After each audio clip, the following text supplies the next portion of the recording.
Alrighty, I'm back. It's been a while since I've done one of these. Listening to some of the new sessions from Riot Games. Mostly because it's free and legally safe. So let me turn that down a little bit. So I can think a little bit better. Alright, so it's been a while since I worked on my game engine. Decided to fire back up again. Maybe I can get some consistency to some of the work I need to do. But where did I leave off last time? Editor, right. Alright, so last time I had left off working on the editor's ability to load and unload a test game project. So to review, and this is for my sake as well, because it's been literally over a month since I've really looked at this. So if I go to the enterprise repository, here we go, test game. Test game, this folder here represents what a game project will look like. You got a content folder with all your content, you got your resources folder with all the stuff needed to build the standalone game. That's actually something that'll be hidden from a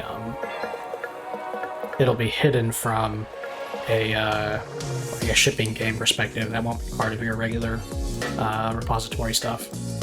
And then you've got your source code, which in this case is just bare bones, simple. Go to source, we've got testgame.cpp, which has got your entry points. And I say points plural because we, due to some of the complexities of working with an editor, it became clear that I needed actually to have three init functions, three main entry points, and then 3 cleanup functions. So you got your game sysinit, which is what you use for initializing game systems. So in this case, I've got a simple renderer 2D that's being initialized with a maximum of 1,000 components in its initializer. I've got a cleanup, which cleans up what we set up in game sysinit. And then game init is where we actually set up the initial game state. And then later on, once we've got the editor going better, we'll be setting up play and editor init to work so that when you're in here and you click the play button, it will play whatever you've set up the game to play like in the editor. But that's all kind of secondary right now. The way that we load this stuff up is through EP project files, which is basically just a YAML file. It contains the project name, the project friendly name, so in this case test game project, which if we look at the editor, which automatically loaded the test game project, you can see it says test game project with spaces and everything in the title bar. That came from here. We've got the paths to each of the directories. This is useful in particular for redirecting your data folders. So you got data, save, and temp. which are used for persistent data, game save data, which is usually in a more user-friendly location than the rest of your persistent data, and your temp folder, which in most cases you wouldn't redirect. It would just go to the default temp folder on whatever operating system you're on. And then for the sake of being able to load your game module in the editor, we actually have a path to the folder where it would be output from. And that's necessary so that way we can load up a game module compiled from any compiler, because we control this location using CMake. And it's also important to have all three locations, because we want to be able to switch between debug, dev, and distribution or release builds in the editor. So the editor could be using dev code for the most part, and then you can test out and debug and stuff. But yeah, where we left off then was dealing with complications of closing the project. So I click close, and if we go to look at the console, we see that GameSys cleanup was called, so that means the game system function game system cleanup function was called, and then also the module was unloaded. And that's not shown here, but it was. If we go to open project, then we get the open dialog, which was from that some of the work that we did last time. You can then select the game project. The open dialog automatically defaults to the game folder. And then when you select it, we can see that all the symbols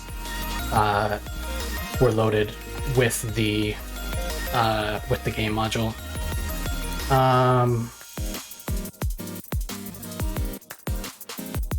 I just noticed this blue line here: one core com-base security, com-base.dll. Looks like there might be a problem. Call context cannot be accessed after call completed. That's interesting. I don't recall if that came up before. I don't know if that's new.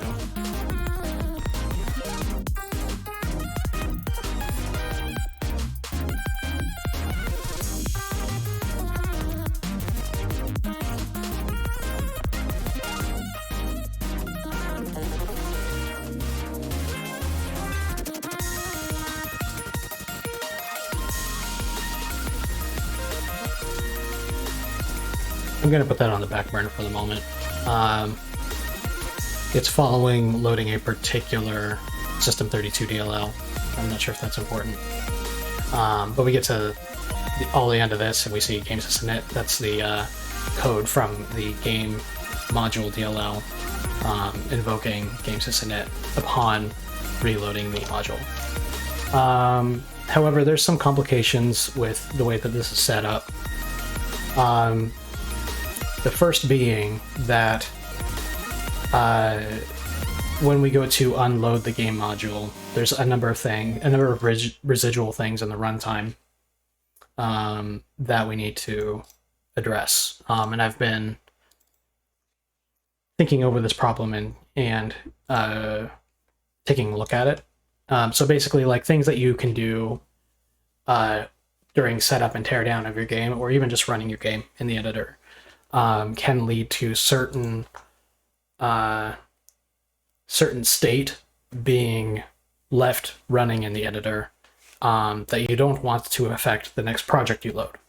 So we currently have this list of things to worry about. So I just kind of went over every basic system in Enterprise and identified the things that might be left over, the state that might be left over in those systems between projects. So starting with time, it's pretty small, but the time system has the ability to scale time. So if you wanted to do slow-mo effects, you can change the time scale. That should be reset back to 1. In the event system, we've got the events model, the observer pattern being used for a whole bunch of low-level things. So if we take a look at if I search for the subscription method in all of the code, we can see that we subscribe to events in a whole bunch of places in the engine code. So for example, in the editor, whenever you go to quit the application, then you will get a editor quit requested event that triggers the editor's runtime quit. That's something that's going to be done through the enterprise event system. But it needs to stay that way when we go to unload your game. And it needs to stay that way even after your game has put a whole bunch of other event listeners in on top of it. So we need to like flush all of the event subscriptions, but we also need to start over. We also need to have all the editor events resubscribed. But it gets even more low level than that because on the engine side, just to do a very low level decoupling. So for example, on the input system, I have custom events for the macOS and the Win32 APIs. So like raw input messages are literally passed from the they're passed from the window into a handler on the input system. So inside of the Win32 implementation of input, I send raw input events to handle platform events. And that actually, if we take a look at here, it unpacks a pointer to raw input, to a raw input structure, and actually starts handling the Win32 raw input stuff here. I can't discard that either, because I need to have all of that still working when you load your next game project. Yeah, so it kind of gets pretty messy. So I've kind of come to the conclusion that the way that I need to handle this is by completely resetting and discarding the enterprise runtime when you change game projects. And at first glance, I was thinking that might be too much or something like this, but I think it probably is the most elegant way to handle the problem. Because when we go to flush the entire runtime and start over, all of the cleanup methods handle cleaning up all of the system state for us. And even when they don't, their structures are going to be reset and reinitialized upon calling init for all the systems. So when as I develop the engine library, adding more things to init and cleanup will play nicely with the editor, because the editor will automatically invoke those when it goes to discard and then reinitialize the runtime. And plus, all of these solutions that avoid doing this would kind of require a whole bunch of infrastructure to be written. So like, for the sake of events, for example, in order for us to only to only register the events that we need for the game engine and for the editor, we would need to have like a separate registration function that registers those event callbacks in a separate location from the rest of them that you use in your games. So I think it's just be better to dump and move on. So let's take a look at the runtime. I'm going to turn on a little different music. I dig the music from the new sessions that came out, but I think that the previous one is a little bit more chill. And I have a preference to chill out when I go to program.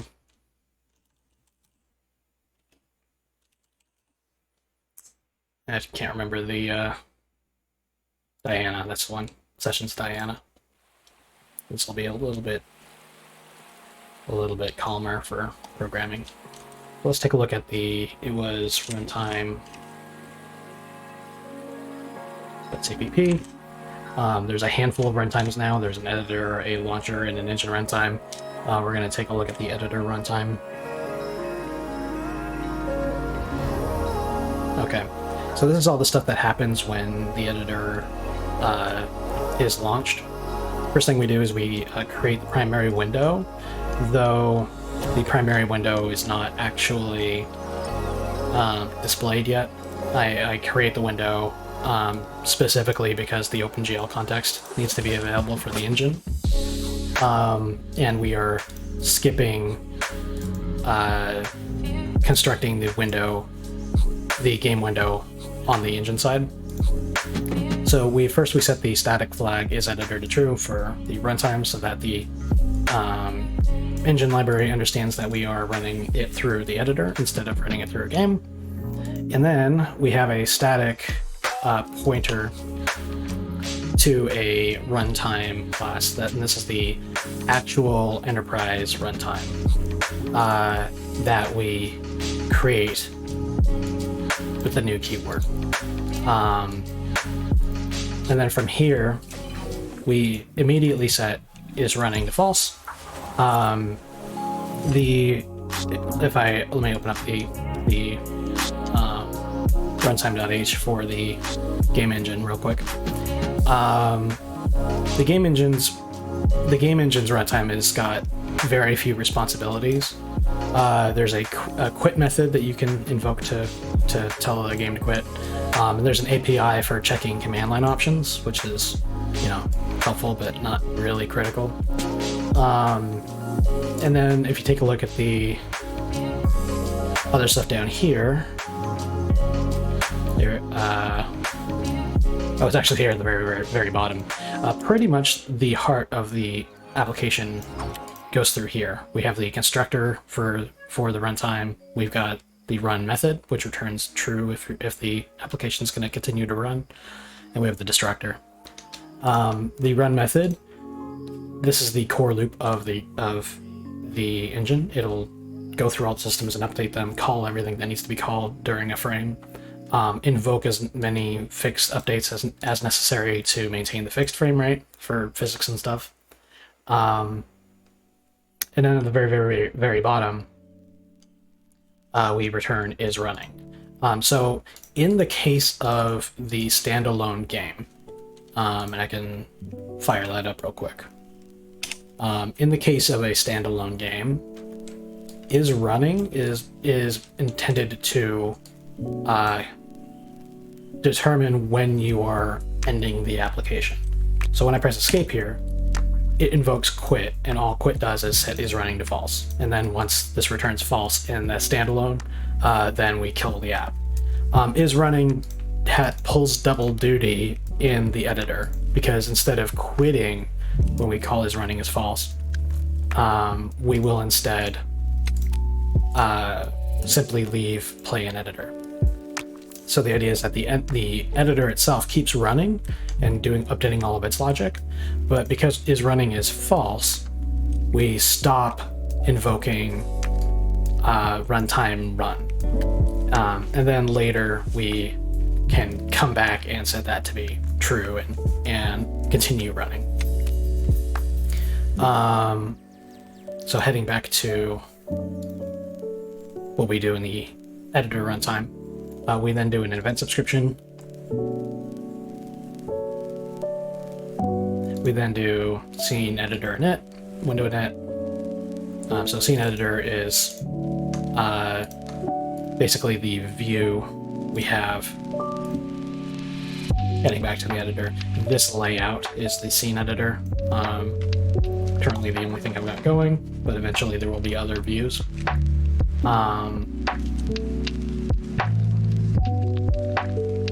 And then we look for the project to load. So if we start with a project file specified on the command line, then it'll do this. It'll launch with the game project already opening. It's the equivalent of double-clicking on a project file on your desktop, and then it'll, by doing that, it'll invoke the application with that command line and launch into the project without having to select it. And I have if we go back to the debug, I have a secondary option here that says engine only, and when I run that, the only difference is that I'm not specifying the command line option. So you can see here it says Enterprise Editor. The game init mod, or the game init's not called because the module's not loaded. And then I can go and open the project from here if I want.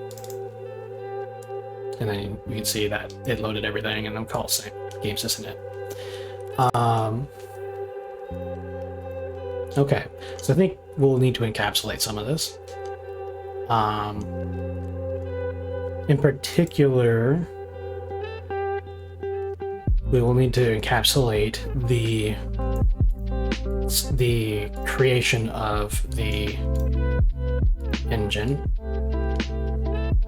the subscription for editor quit requested,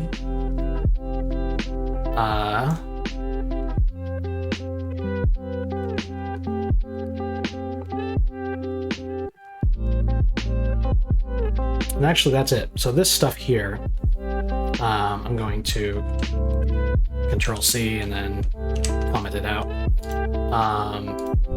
That stuff is going to be going into a new method, and let's call it, what should we call it? I'll make it a member of Runtime, and I'll call it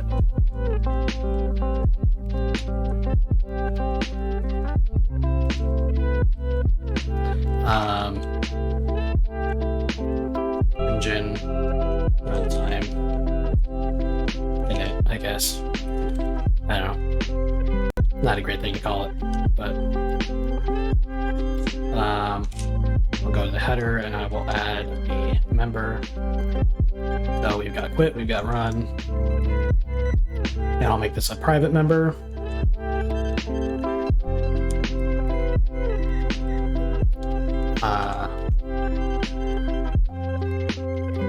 Forgot what I called it. Engine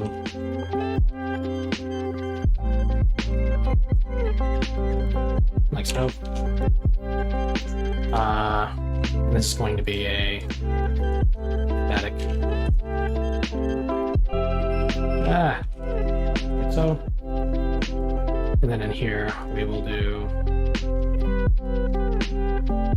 the method call right here.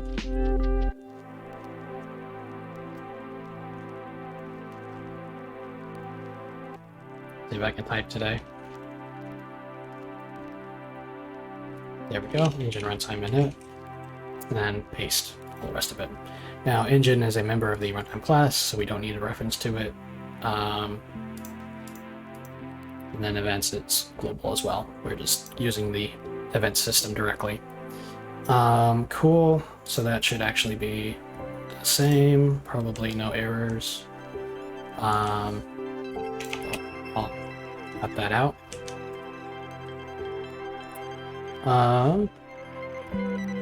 Because runtime is editor is a static, we only have to set it the once.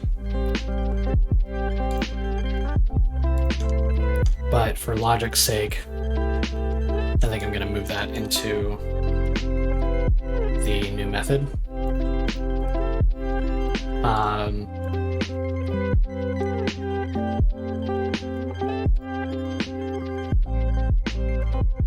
And I'm going to rename this to, that'll be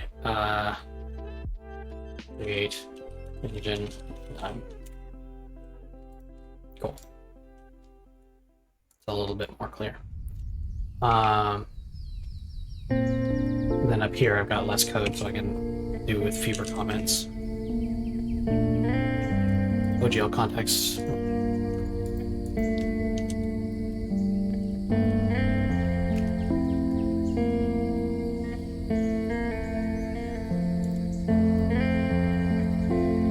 Is engine and .NET wires OGL context. And that should actually be engine arrow init because it's a pointer. Cool. And create engine runtime. Cool. And then we go right from there into scene editor window and everything. And all of the rest of this, besides what we just encapsulated, will only be called when we launch the editor. We are not going to be reinitializing the IM-GUI stuff or the base window. We are just reinitializing the engine runtime. And now we need the function to destroy it. I'm not super worried about the formatting of this code, or like the structure of this code, because I'm the only one who's ever going to see it. A game developer is never going to be invoking these methods because it's in the editor code itself.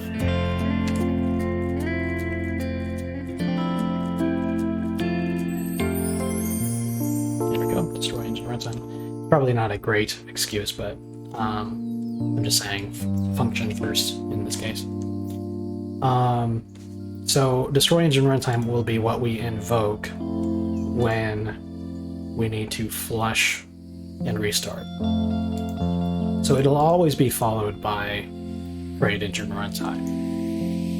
And actually, for that reason, I'm going to make it the reload or recreate engine runtime, because I'll do all the destroy code, and then I'll follow that up with create engine runtime.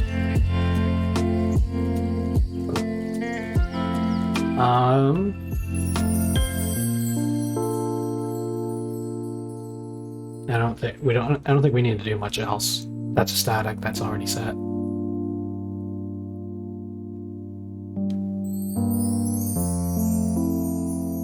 So yeah, we basically need to delete, create,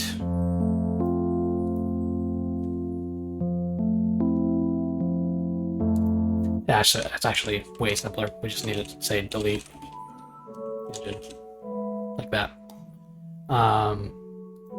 And then when we go to recreate, it'll say delete. This will be empty. This destructor will have been called, and all of its shit will have been cleaned up. We then immediately set, yeah, so it will be fine after that point. However,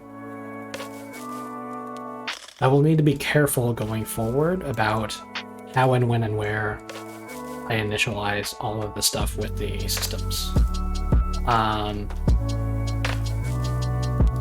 Because like in the case of editor quit requested, this is an event that's going to be handled within the runtime itself, so we already know immediately that like I can just do that here. But there might be other places in the editor's code base that I need to subscribe to something in the engine, and I need that to occur after we recreate the engine runtime. And you know, the bitch of it is, if we go to flush the entire runtime, I can't simply subscribe to an event that would allow me to follow up with, yeah, I can't like do a runtime recreated event and then follow up with that, because it's all the subscribers are going to be purged. So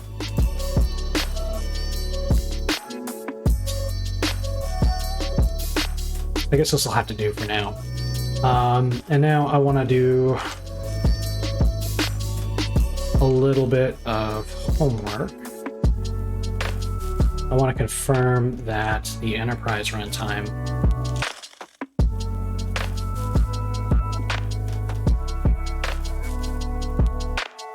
that all of its stuff is set up to handle being reloaded.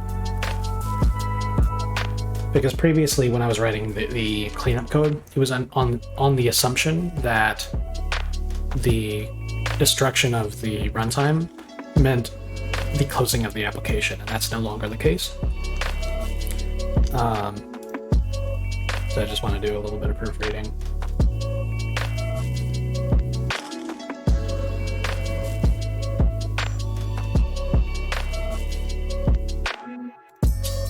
Okay, so that's here.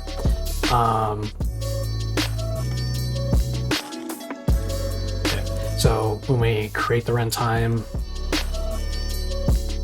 okay, right off the bat, that's an issue. I have an EP assert no reentry on the creation of the runtime.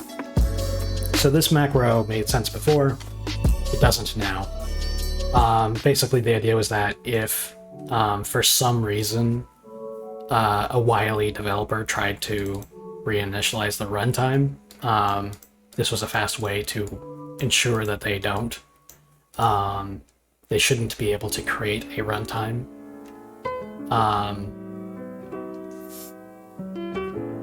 But I need the runtime to be creatable.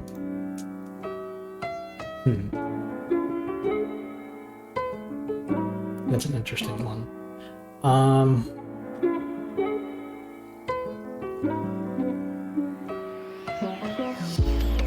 So I'll need another way to keep track of this.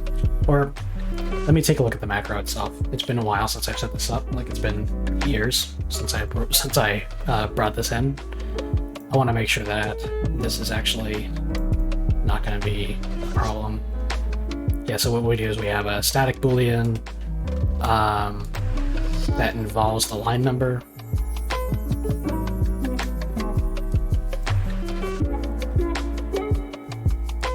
We said it's a false. And then if the line is reached, meaning that this was, if this line value, line reached equals false, if it doesn't equal false, meaning that we've been here before, then we will assert. Otherwise, we will just set it to true, so that way it'll assert next time. Now, because I'm using assert no reentry in this method,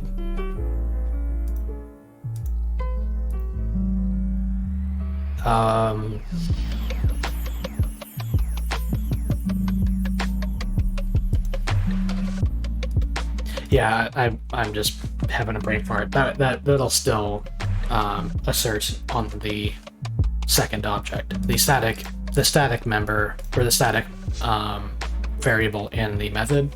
I don't think it cares which object we're in. And now that I said it out loud, I realize, of course it wouldn't. I'm just being a little tired. So without that, I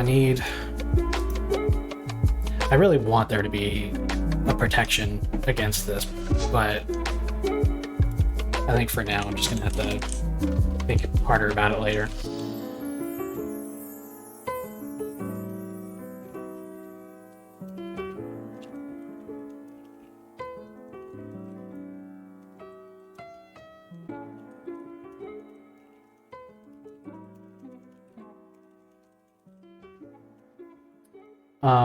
But we'll set that aside for now. Console init, that's all commented out anyway, except for init spd log. And init spd log has a shutdown parent associated with it, so that's fine. I'm going to be getting rid of that soon anyway. We register the command line option. Okay.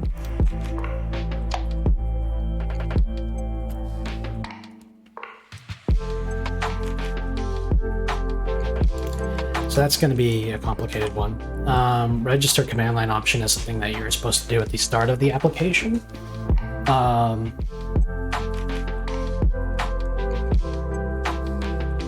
And then then basically after initialize is called, if somebody did invoke -h or --help on the executable, it's supposed to display all of the command line options associated with the application. That hasn't been changed to reflect the editor quite yet. But it poses a potential problem because every time we reload the runtime, it will register the command line option again.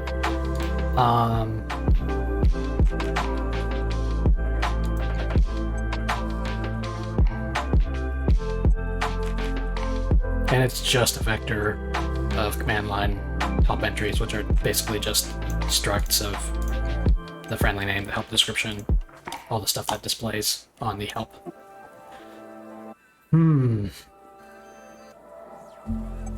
Oh, you know what? I know what to do here. I can simply have all of this get flushed during cleanup. So this is still within runtime. So in the runtime destructor, down here,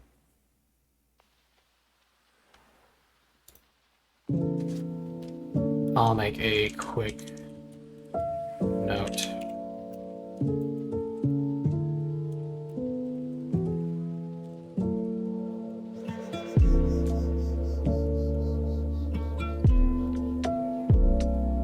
Yeah, we'll come back to that in a little bit. But the idea is that one of the things that we'll need to flush when we go to refresh the runtime is the registry of command line options, which I didn't have to deal with before. We then have an event subscription, which that's fine. We'll be flushing all of those. And then we have the window init, which is only invoked when you're using the launcher application, or if you're using the standalone. So that's all fine. I think. Let me double check. Window init, subscribe. There's a subscription in there that we're going to purge. We have an H instance app handle.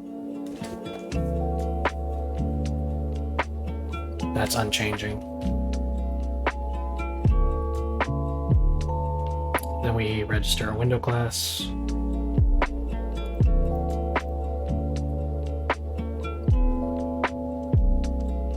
Okay, that,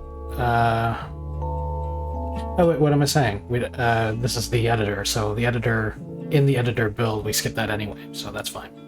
Oh, but, there's always something. I can't actually skip this part, because if you are reloading in the launcher, then we have to deal with the window initialization code.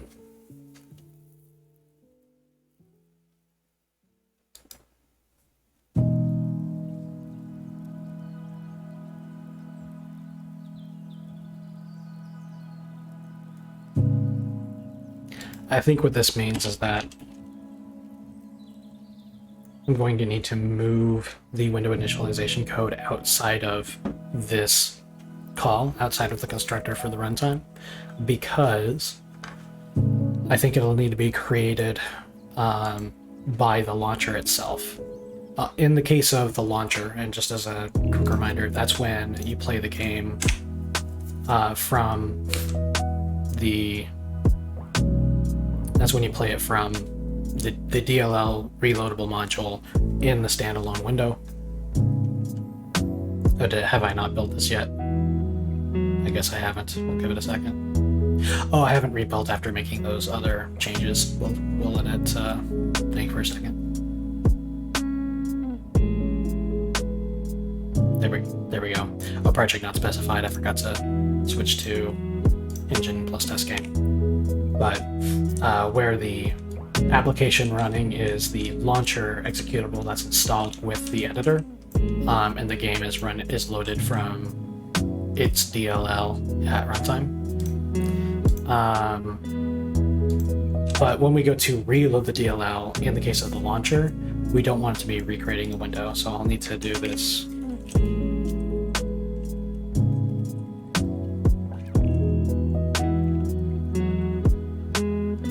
To the launcher application. And this is fine. This line here is fine in the case of the static version of the library, because this is only going to be used in the shipping game anyway, which does not support hot reloading. Okay, cool. We're making progress. File init. We've got more command line options being registered. These will be flushed, so we don't have to worry too much about that. We are then initializing the runtime path if we're sandboxed. Okay, that's fine. That can be all reinitialized here. Yep, good. Okay. And then there's a bunch of code down here that's for letting the paths on standalone builds, which involves loading a YAML file. So that's all good. It's all gravy, baby. All right, and now we're to input init. We got platform initialization code here. So this is platform stuff. This is, in the case of Windows, it's setting up the raw input API, which right now I'm only using that for keyboard and mouse. I'm using Xinput for the Xbox controllers.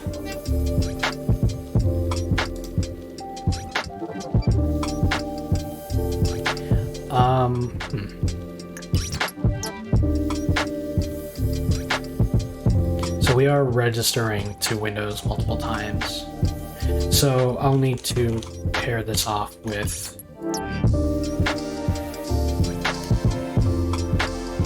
a function to unregister them, presumably.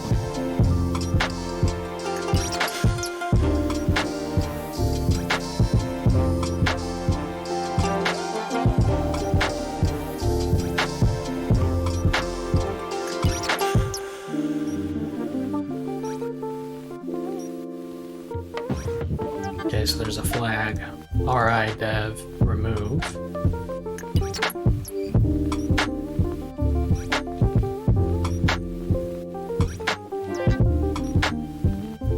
If set, this removes the top level collection from the inclusion list.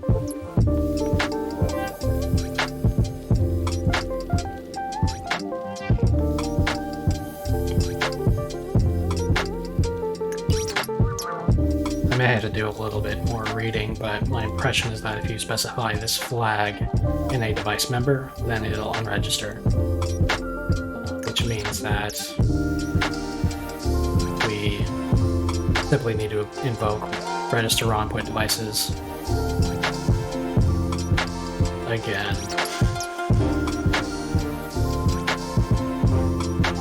with that flag set.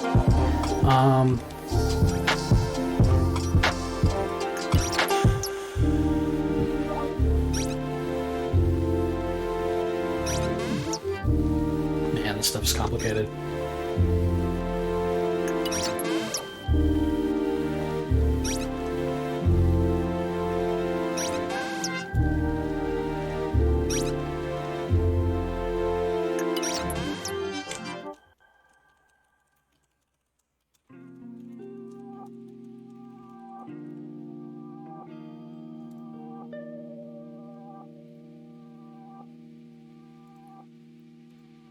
Yeah.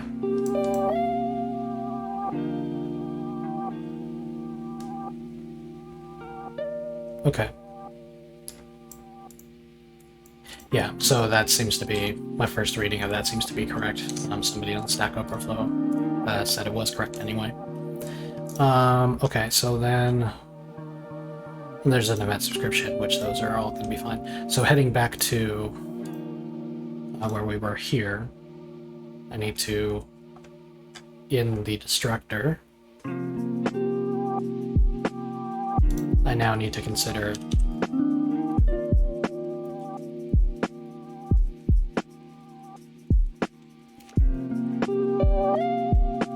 platform cleanup as well.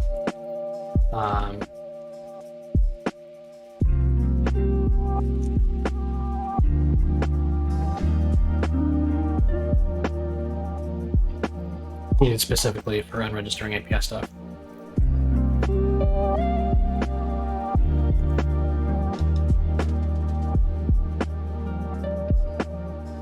Yeah, this is still the best way to go, I think.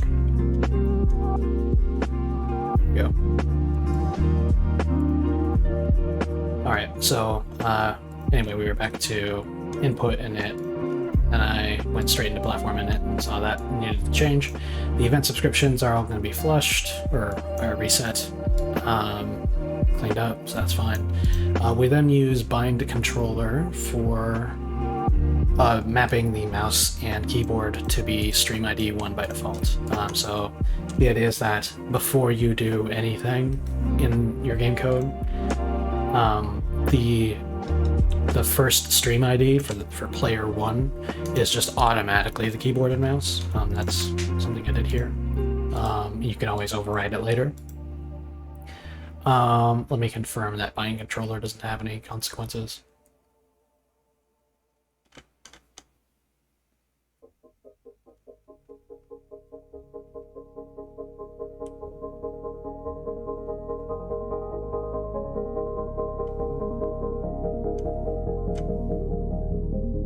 So we just need to pair that with an unbind controller,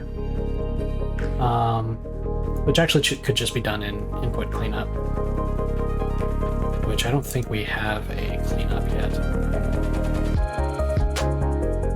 Yeah, so we'll need to implement a regular cleanup as well. Because input cleanup would be the place that I would go and flush out all the old bindings. I would do that here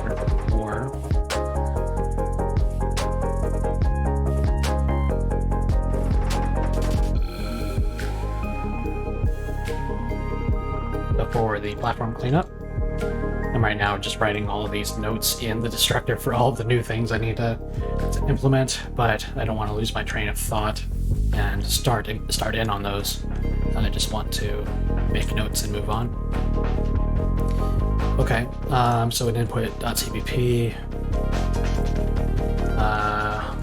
new init, and that was the last thing there. Cool, so that's the input system figured out. Back to graphics init. I have a feeling this is going to be a complicated one. So in graphics init we got get integer,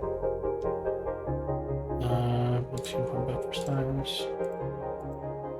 So we're just getting uniform buffer binding point counts, which is useful for renderers.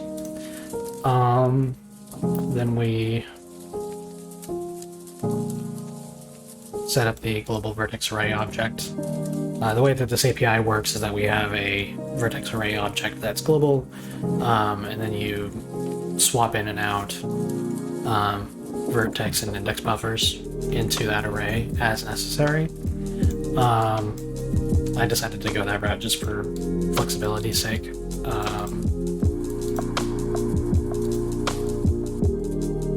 So this means that we'll need to destroy the global VIO, and I think I've actually done that.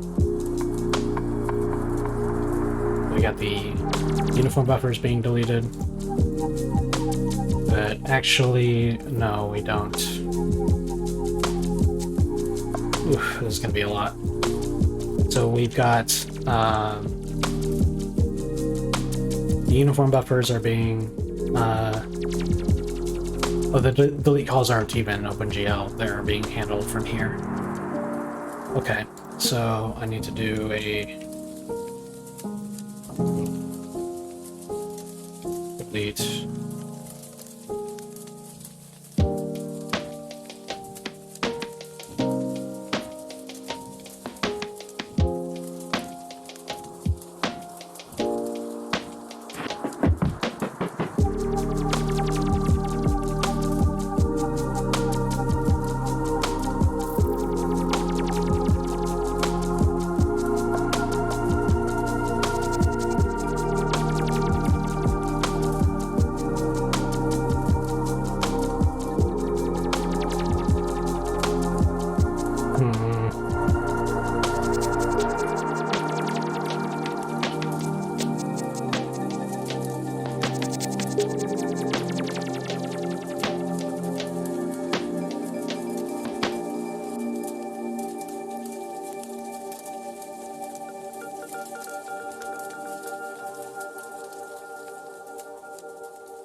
Yeah.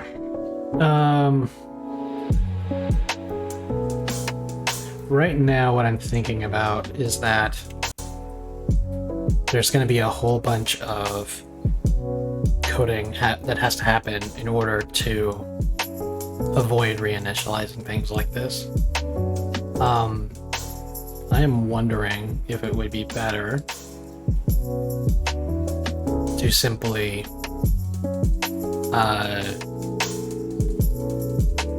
do initialization checks. So in this case, for GLGen vertex arrays and bind vertex array, I'm thinking it might be better just to set this up to be like null, and then if VAO is not null,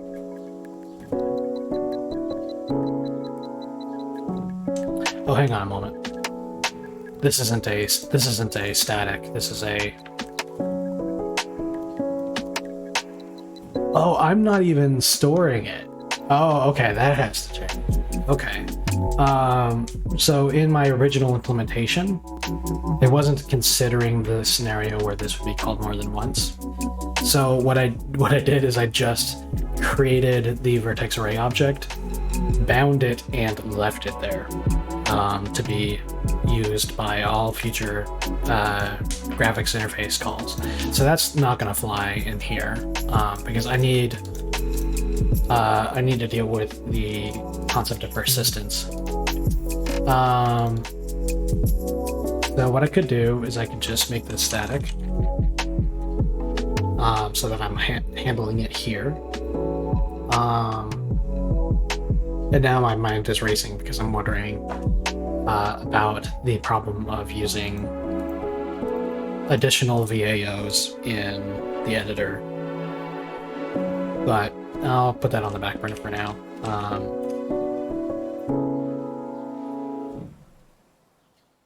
Oh yeah, that's confusing. Does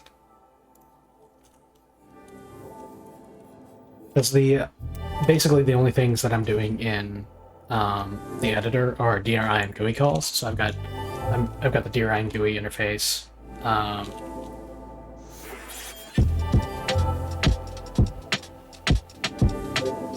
The DRI and GUI interface, I would basically just like make an image object and then like make it a render target to render my engine code from.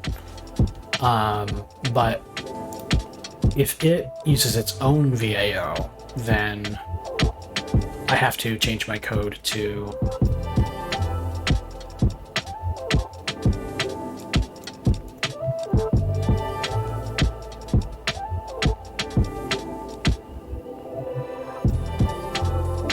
yeah, so like this guy had a problem dealing with VAOs, and the comment that pointed him down the right path was to say that he wanted to create and bind a VAO specifically for IMGUI to use. So if that's the case, then I'm going to need to handle rebinding the VAO. So, oh boy, okay.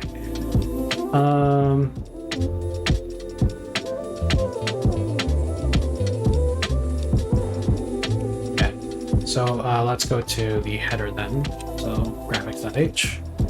Only this is a big long header because the graphics API has got a number of things in it. If I go to the private section, shader stuff, uniform buffer stuff, texture stuff, uniform buffers. Yeah, I don't even have like a category for the global stuff. So I'll need to do that here.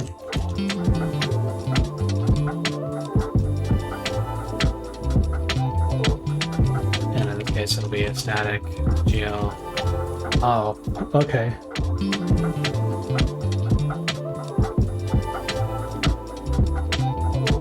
Man, I'm not liking this. I'm not liking this one bit. One of my principles for developing the engine is that I want to keep OpenGL stuff outside of the header. I want to keep anything that's not portable out of the headers, because even though right now I'm doing OpenGL code in, my system CPP files like graphics.cpp, I can then split those off into additional versions of the graphics API implementation per platform or per rendering API. That'd be a lot harder to do in the header. So what I'll just do then, I'll just do the C version instead. So a GLU int was I forget what it type defs to. It's just an unsigned int. Okay. What I'll do is I'll set this as a static unsigned int. And this will be the global VAO. And then I'll need to go back to graphics.cpp and implement that somewhere. So I'll do that right here. We'll do global VAO unsigned int. Global VAO, that's got to be graphics. Like so. Cool. So declared static in the header, implemented it here. And it's been a while since I've done GL stuff, so let's go to docs.gl and double check that when you do gen vertex arrays, that it's returns m.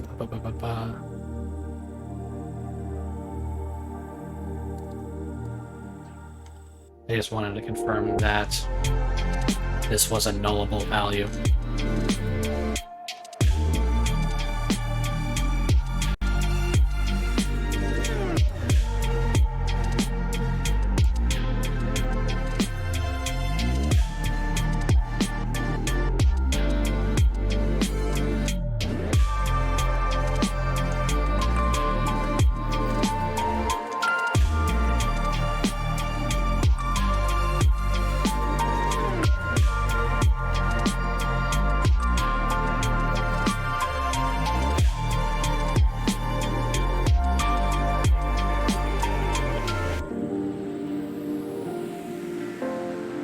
Okay, yeah, so 0 is used to break the existing vertex array object binding when you go to bind.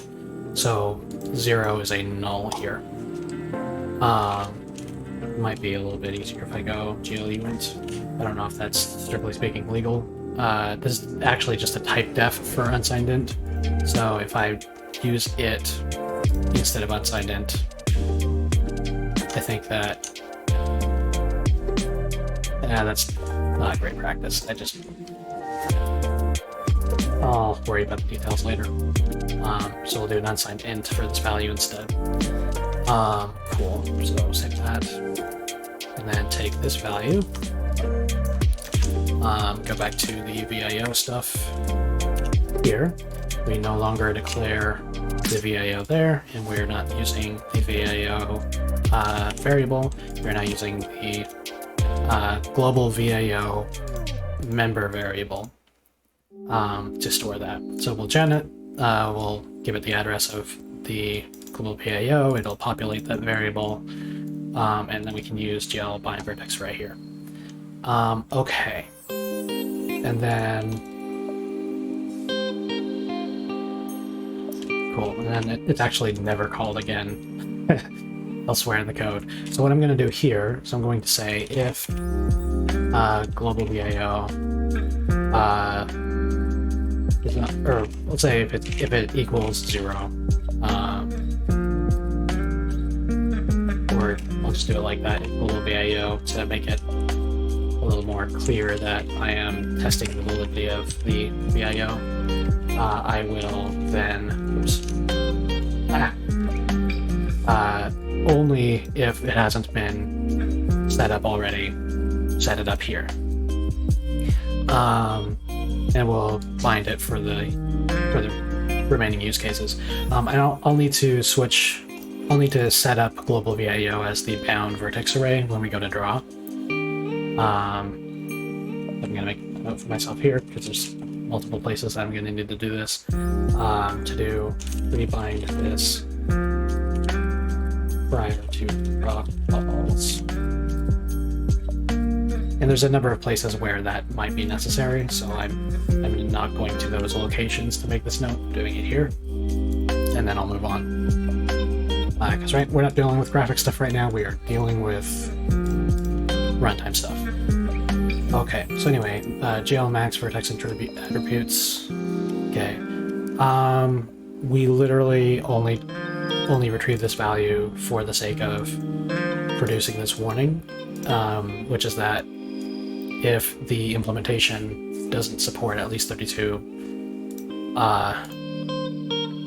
or if it supports more than 32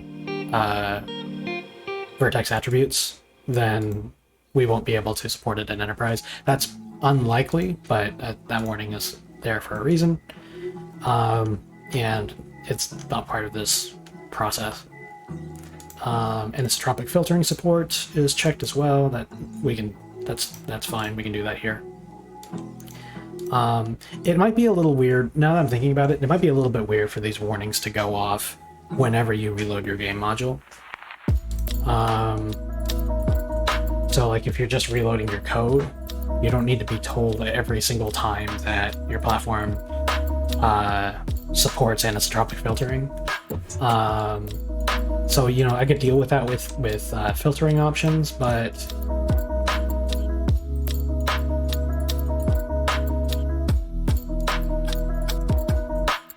I'm going to do this a little differently. Instead of going through all these checks every single time we initialize the runtime, I'm going to put them within the same wrapper here, if global VIO.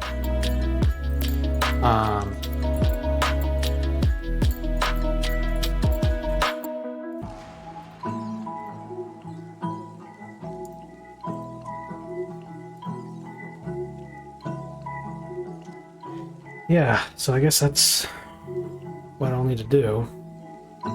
So now that I'm taking a closer look, all of this stuff doesn't need to be done multiple times either. Getting the max uniform binding points, that's going to remain the same. I'm going to move this warning back to where we actually define it up here.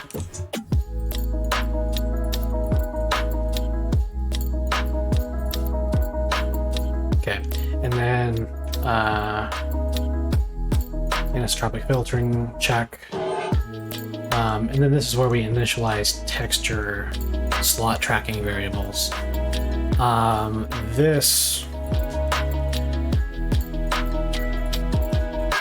So getting the number of slots doesn't need to be done every time, because you're not going to be plugging in a new graphics card while you're working in the editor, hopefully.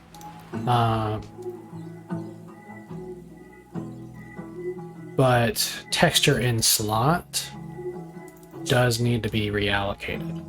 So here's where I will... Oof, this is getting really spaghetti. But that's the price of doing business at the moment. Okay, so right before I would go to allocate the texture in slot array, I break off the check. So all this max testing, all the stuff that's gathering info from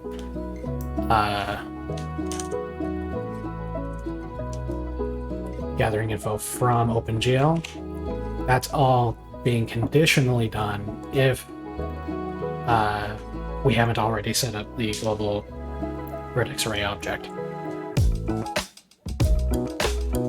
Man, I'm having a hard time tracking this in my brain between this and the input system and all the rest of it. Oh, thanks for the follow, Velcro-sama. Not on here very often, but I'm gonna try and start doing this more. So texture and slot does need to be reallocated. Because I am using the new keyword, I need to ensure that I'm cleaning this up and deleting it in the I am down here in cleanup, so that's good. So this is properly being deleted when we go to reload the graphics system. Same thing with this texture slot. Use this draw. And we're just zeroing that out. Universal uniform buffers.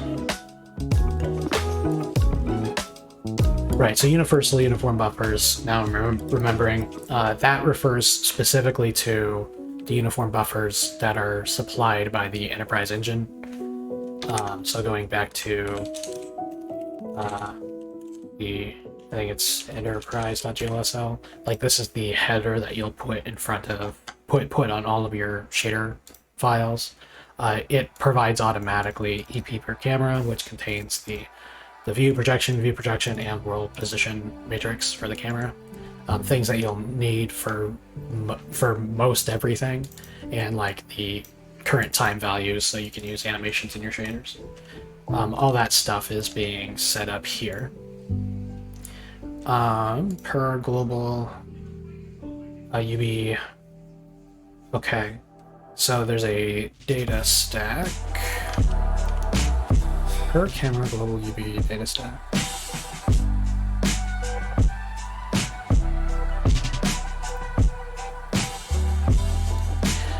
Okay, yeah, if I'm remembering right,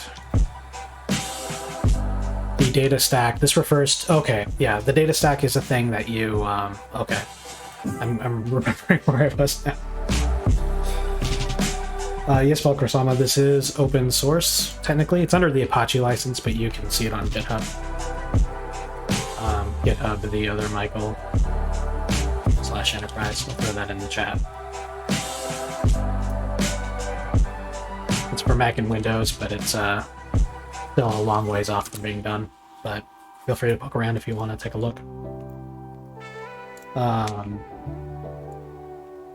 Right, so per camera global UV data stack.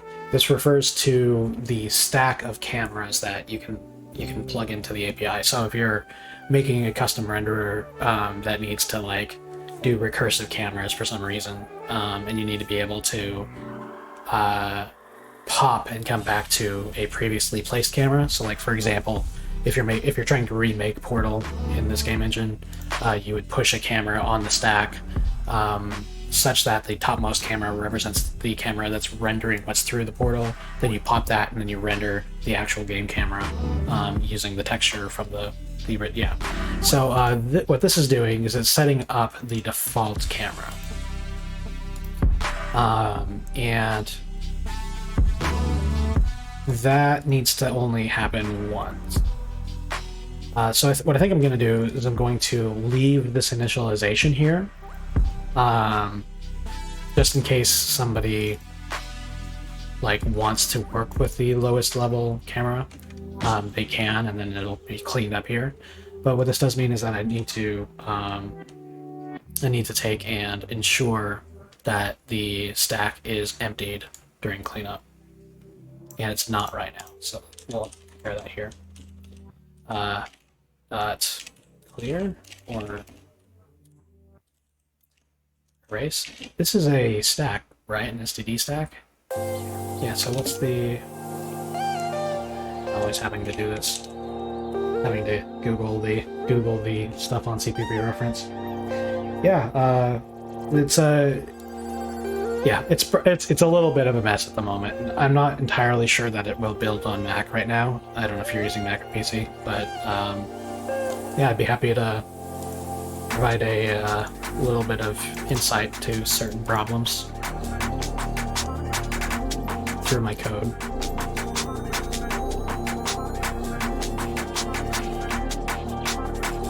So I'm not seeing a erase or a clear member of STD stack, so it kind of looks like, I've never had to do this before, but it kind of looks like I'm going to have to recursively call pop. And that seems hacky, but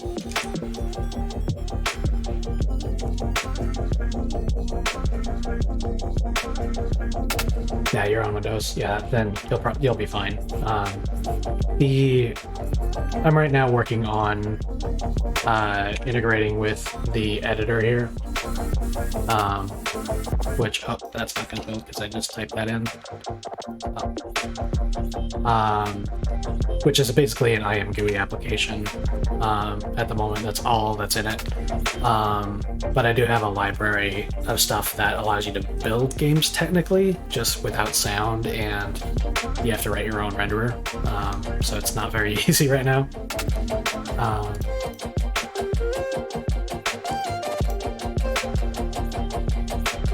I'm having to monitor my CPU temperatures every time I do this because it's very hot where I'm at right now, and I've been dealing with overheating.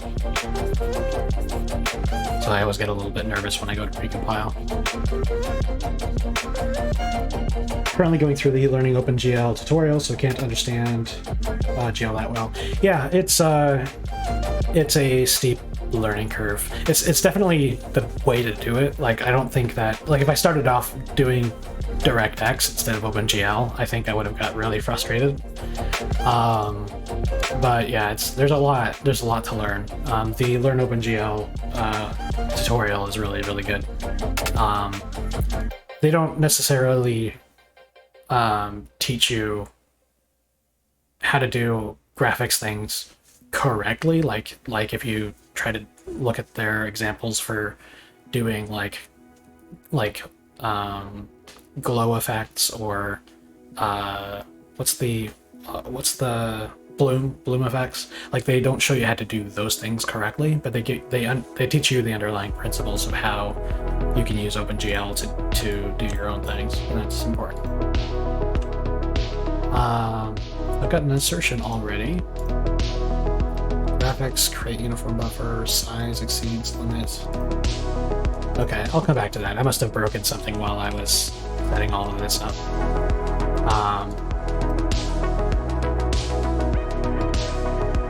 I am in Washington State. I'm originally from Seattle. I'm currently crashing in Walla Walla. Probably going to be returning to Seattle soon. Where are you at?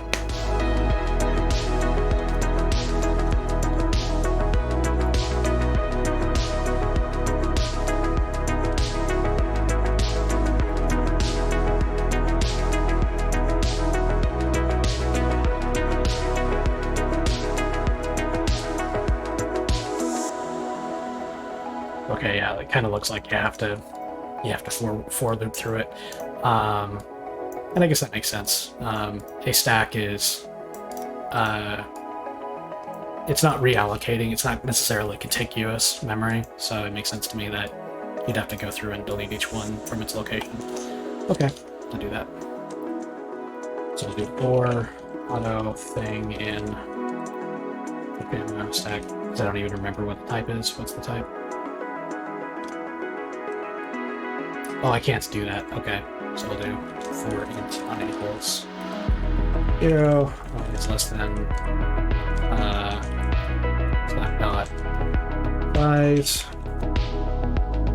Actually, it needs to be I equals flat dot size minus 1, and then we'll do I is less than or greater than or equal to 0.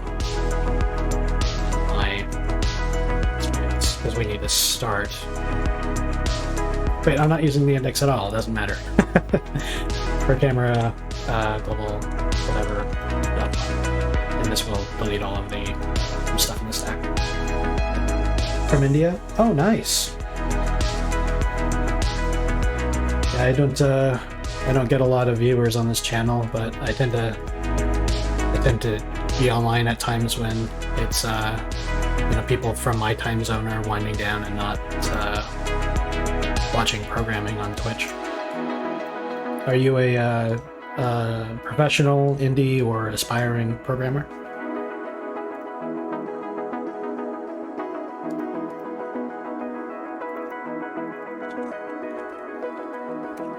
There we go. And then per camera global UV, create uniform buffer. I'll need to destroy the uniform buffers as well. So per camera global UV down in cleanup. We'll do I think it's... trying to remember the associated call.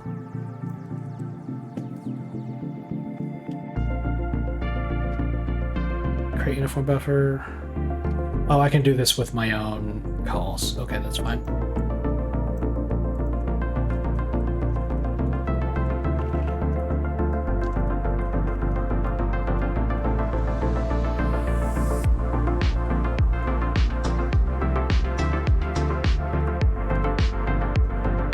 But still uniform buffer.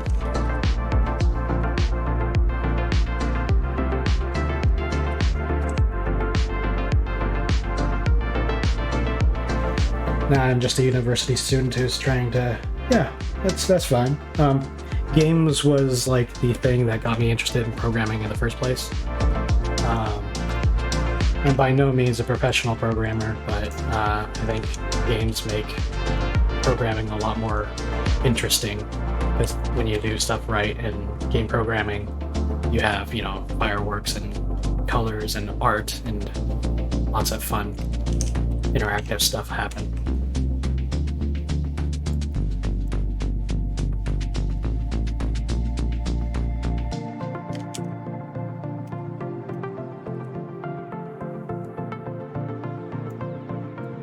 Well, it's nice to have you here.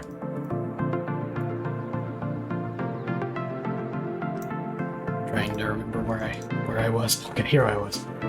Okay, so the camera uniform buffer data stack. A uniform buffer is an OpenGL thing, by the way. That's basically you can block together a bunch of data that you send to the GPU, and then it's available in any shader that you have loaded that needs it. And so this is specifically the copy of that data that I have on this side, on the CPU side. And I just need to have that clear before I reinitialize it. Create a uniform buffer. Okay, and then per draw global uniform buffer data. Per draw stuff is interesting. So this is data that is updated every time you go to render the scene, and that's not necessarily just once per frame. So to fall back on that earlier example, if I wanted to remake the game Portal in this engine, every time you render the scene, you have multiple render passes going on. You have the render pass that includes what you see right in front of you as the player. Then you've got at least one render pass of what's going through the portal each time you're rendering the scene again. So per draw global uniform buffer data, this is the stuff that needs to change every time you draw the scene, not just once per frame. And that's useful because it reduces the amount of state that you need to update. I only update this once per frame. I update this every draw. Okay.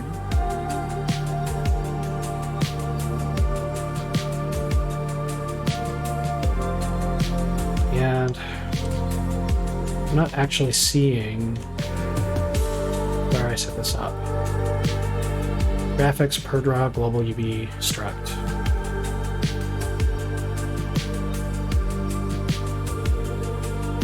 Okay, so this is declared in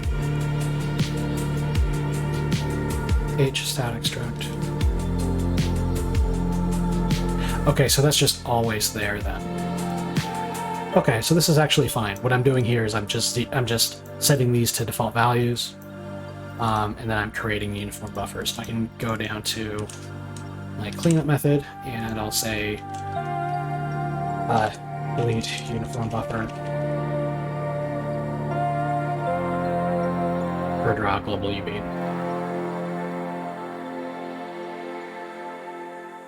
Debugging stuff in OpenGL is hell. Yeah, it kind of sucks.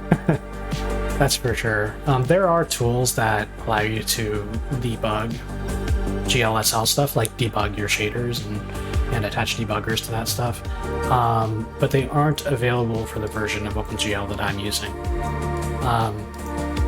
because I am running this on macOS as well, I am limited to OpenGL 4.1. Because if I wanted to add features that were newer than 4.1, I wouldn't be able to add them to macOS.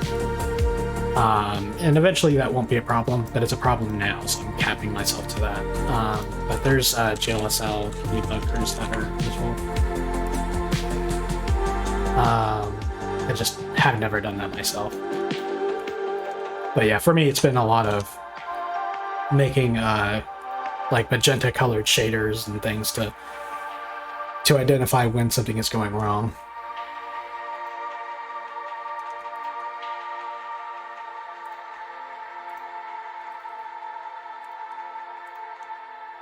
Okay. All right, here we are. And I think I'm nearing the end of what I need to worry about on the graphic system for now. Here we load the default fallback shader. Speaking of debugging, so the way that this game engine handles shaders is that all of them are expected to use the same default uniform buffers. So they will all have access to the camera uniform buffer, and they'll all have access to the global uniform buffer. So the camera, the per draw stuff tells you like transformation matrices, things that are updated every time you draw the scene.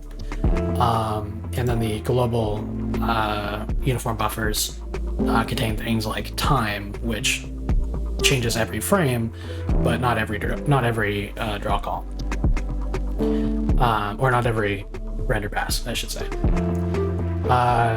So this shader here is designed to kick in whenever one of those shaders fails to compile. So the application will continue to run, but instead of using the specified shader, if there's a problem with it, it will run this one. So I have a raw string here that contains the shader source code. It's just hard-coded in the engine. All it does is it applies the MVP matrix, the model view projection, to place the vertices in the correct environment relative to the camera, and then outputs the magenta color. One red,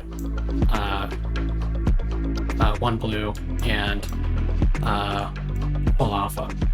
And that makes it so that you can spot when a material isn't working, because magenta is like really, it clashes with a lot of other colors that you'll use in most games. But in order to do this, I had to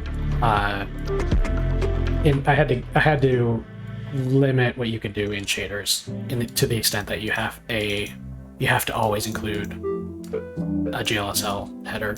And by the way, including GLSL files is not a thing. I made it up for this engine.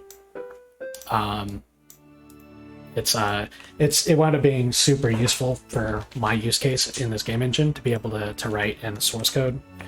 Let me pull up a shader example. So like this is a simple material shader written for my game engine. I just found it really useful to be able to do headers, so I wrote a preprocessor that comes and substitutes these lines, include enterprise GLSL and patch textures.glsl. It replaces those with the contents of those files. And then I can do the vertex shader and the fragment shader in one file. But yeah. Yeah, it's really hard to get, it's really hard to do this stuff well, or in a robust fashion. Anyway, this shader here, compile the shader source, and from then on it's available throughout the engine. I think what I'll do in this case is I will conditionalize this code. So we'll do if local VIO. So if we have the if global VIO is null, so if we are doing this for the first time, we will then invoke all this code.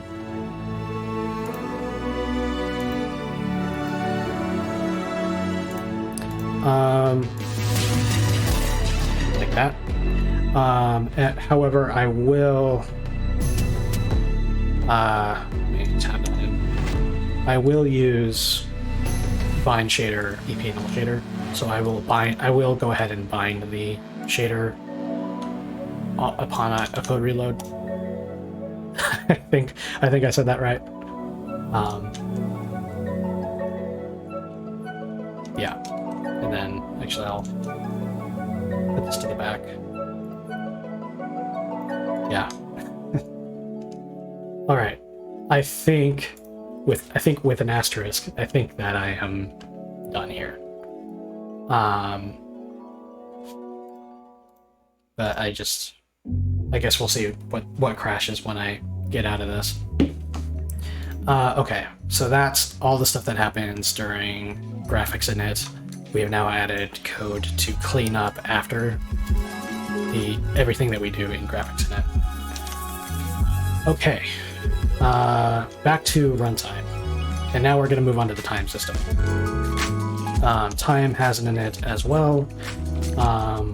We go into platform init here. Let's look at the platform init on Windows. Basically, we're just querying the performance, frequency, and the counter, and we're storing those values. There's no need to do that more than once, but I think it's simpler just to leave this code as is, because it's not really hurting anything. These are relatively quick functions, and it's not really going to be dragging down the speed at which we can reload a game module.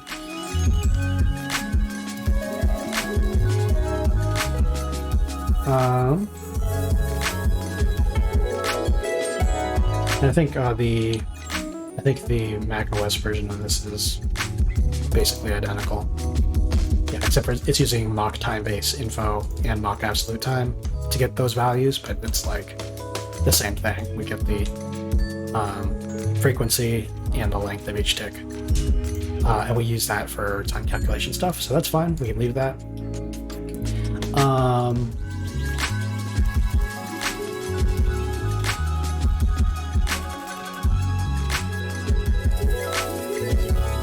Max frame delta in real ticks. Yeah, that stuff can be reinitialized. That's totally fine. Time global uniform buffer. Okay, so here's another uniform buffer that we need to ensure is recreated or deleted. So the uniform buffer here is being created and presumably never destroyed.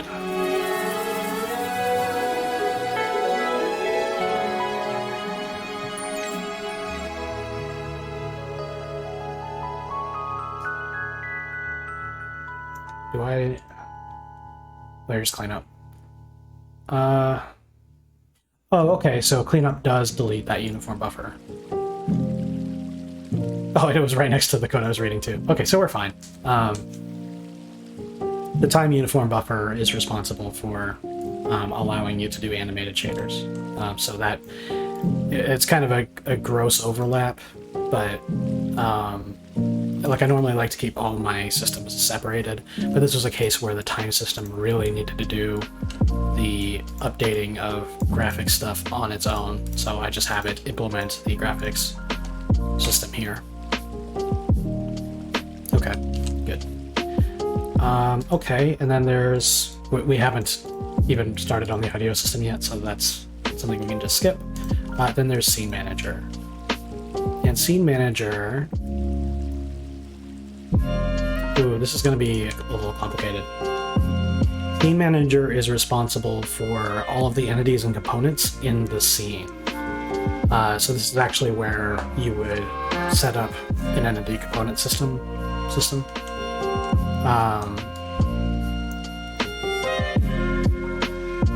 And this gets a little bit messy because when we go to reload a game module, we don't actually want to clear anything out of the scene. We're reloading the code, but not what you have in the scene. So the way that's normally done in the case of like Unreal Engine or Unity, when they do hot code reloading, what they do is they'll serialize all of the entities in the scene first, then reload the code, and then deserialize all of the entities in the scene. So I'm going to be doing something similar to that.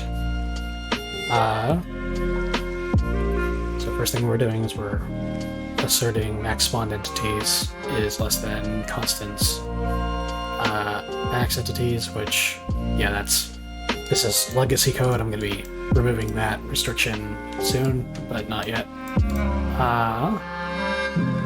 And then we loop through all of the... Okay, we're initializing all of the available pool indices. Okay. This is kind of an interesting, maybe not great way of handling indices. I had a couple of conflicting requirements for how I assigned IDs to entities. I wanted all of the entities that were created in the editor to be randomly assigned, to be assigned with a like a random 64-bit ID. The idea being that if somebody is working on one computer and another teammate is working on another computer, that when they create their entities on their systems, that it's very unlikely that they'll have conflicting unique IDs. But in the case of spawned entities, the entities that you create at runtime, I didn't really like the idea of having those be random. So what I did is I sequestered a section of the total entity ID space. So I think it's like 0 through, in this case it looks like 3,000.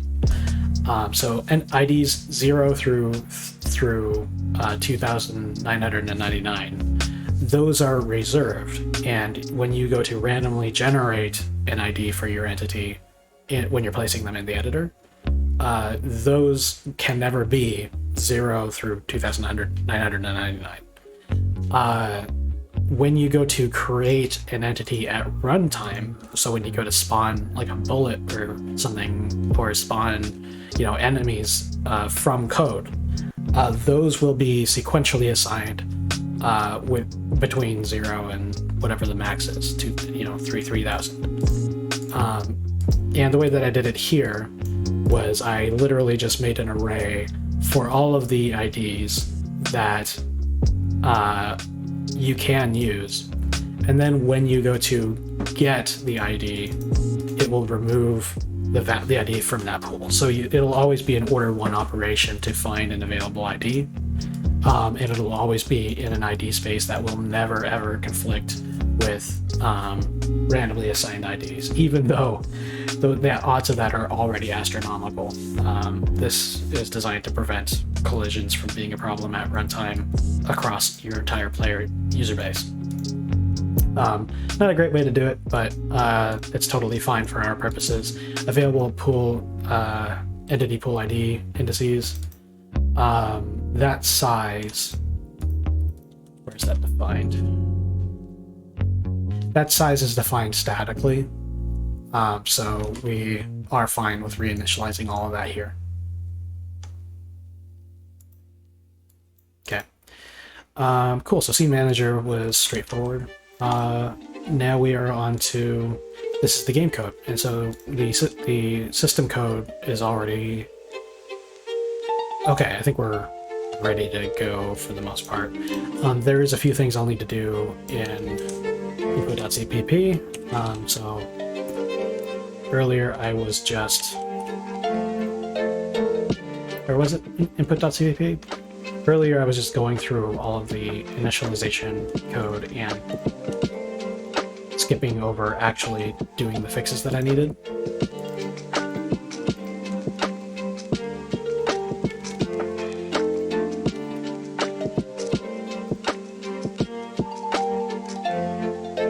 Oh, here they are. Okay. So, to do, delete all command line entries. Okay, so let's start with that. So this is the runtime cleanup method, the runtime destructor. So when we actually go to remove, the engine runtime and recreate it, this is where we will get everything back to nil for the sake of the reload. Okay, so we got register command line option. Now, the register command line option does not have a paired call for unregister. So what we do instead is we will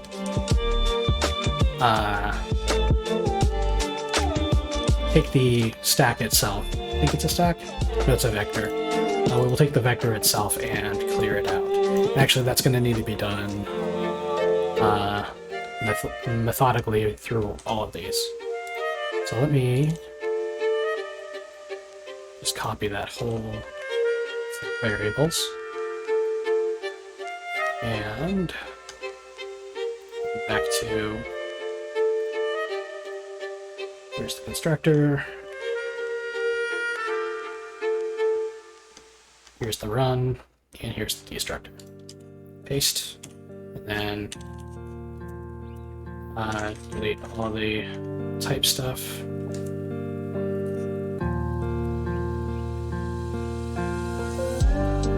That.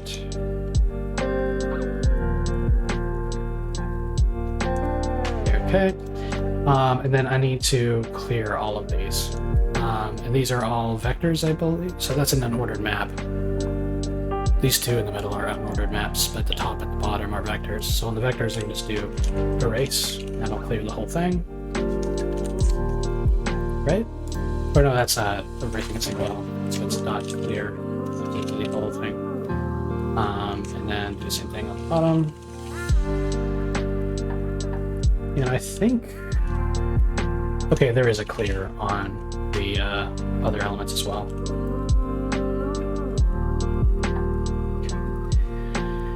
Cool. And I actually don't really care too much about these options right now, because command line options are things that you handle when the application launches anyway. And these things in particular are used for loading runtime values, or loading these values at runtime.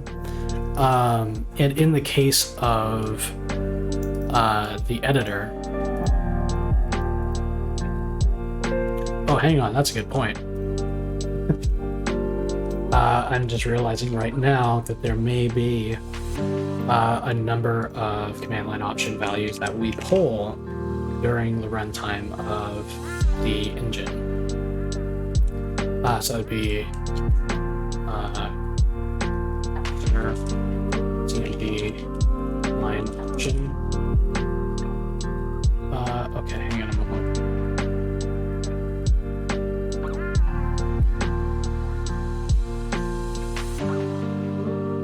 So we use it for the sandbox option and the project file option right now.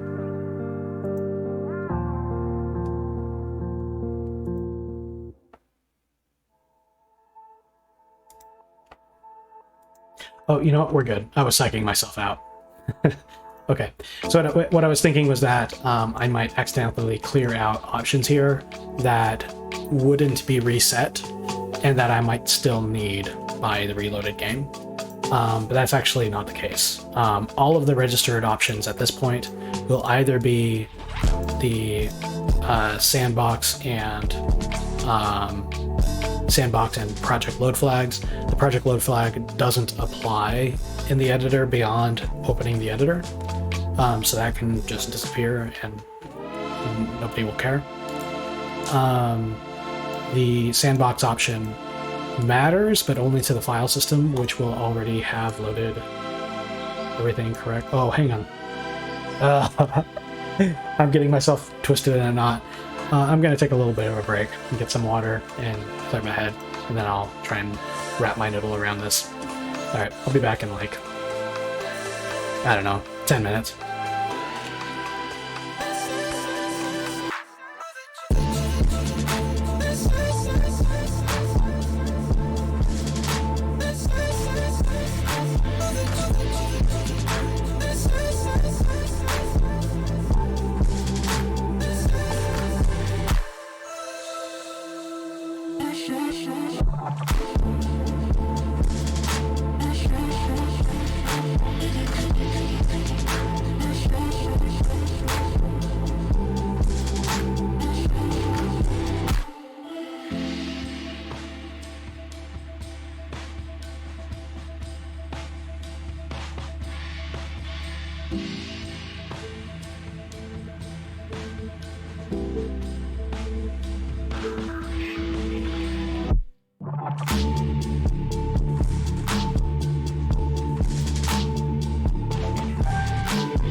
Okay, I am back. I am just drinking a little bit of water. It got up to nearly 100 degrees Fahrenheit here, which is really unseasonably hot. I mean, it's summer, but it's 100-degree days are not common, or they're not supposed to be common. I think we need to preserve the command line arguments for each session. Yeah, and that's something I'm having trouble figuring out. So like the whole thing that I'm doing right now is I'm refactoring an engine that wasn't written for an editor to support the editor. And the biggest complication involving this is the fact that you have to be able to reload your game, like literally unload the game code as a DLL and then reattach it and then have everything still work. So the core engine library itself has its own state, and I'm trying to draw the line between things that should be reset as part of its state and things that shouldn't be. So right now what I'm doing is I'm considering the use case of the command line options that I've stored. Currently the API for this is it's not super complicated, but I wanted it to be extensible. So if I go to test.game.cpp, so like this is an example of an entry point for a game project. You can, when you're setting up your game, do runtime or I'm using namespace enterprise. Well, first you have to include runtime.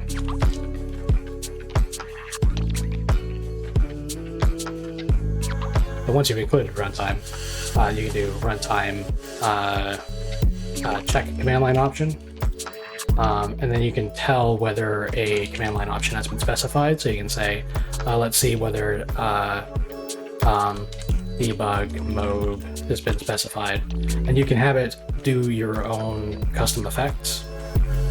You can also do options specified to those. So you can say check. You can also say get command line option. And that will return the list of arguments that were specified following this flag. So when you're setting up your game, you will need to have those options registered ahead of time, and that's done with runtime register command line option. So you can tell it, oops, I better finish spelling it, register command line option. And that's done first by passing a friendly name. So this is the option that will appear in the help menu. So this is my great cool option. And then you specify a vector of options. So this would be a list of anything that is valid. And I usually will do that using a initializer list. So you can say dash cool is a valid option, and so is -c, for example. And then you tell it the help description. So the option does cool things. And this is going to be displayed if you invoke the application with -help. And then you specify how many arguments you expect. So in this case, I would say I want this to be followed by 2 arguments.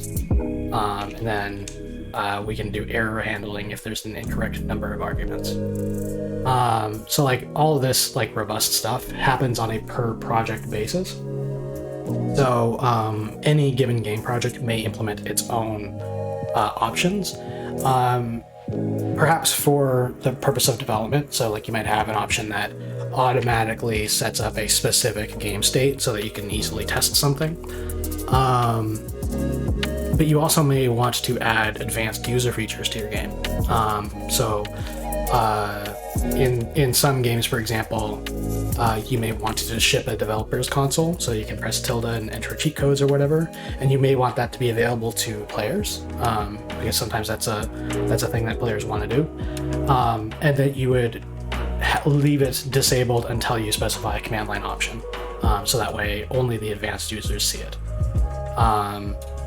So all of those things are like reloaded too. When you redo your game code to implement a new command line option, that's reloaded as well. And so the editor has to be aware of those things. That's probably what's making this part the most complicated for me to figure out. There are default command line options that need to be reloaded. And those will be reloaded when we go to reinitialize, I think. So I'm thinking that if we call clear and then reinitialize with the runtime constructor, because this is going to be invoked again whenever you reload your game, all of these default options will be repopulated. But I'm wondering if their consequences should be. Because if we go to register command line option in the search to find all the places that I have registered, I've registered the project file command and the developer sandbox command. These are going to be specifically for working with the project and working with the enterprise repository specifically. And these options will set different virtual paths, which is a whole thing of itself that I might be going off on a tangent to talk about, because the file system automatically determines, depending on the platform you're on, where a file should go. So, you know, the persistence data folder on Mac and Windows are different. And same thing for where you would load your content files, because on Mac OS, your content is located in your app bundle, and on Windows, it's located in your program files folder. All of that can be overloaded by these options. I think eventually in the editor, what I'm going to offer, I'm going to open up my Trello board and check this.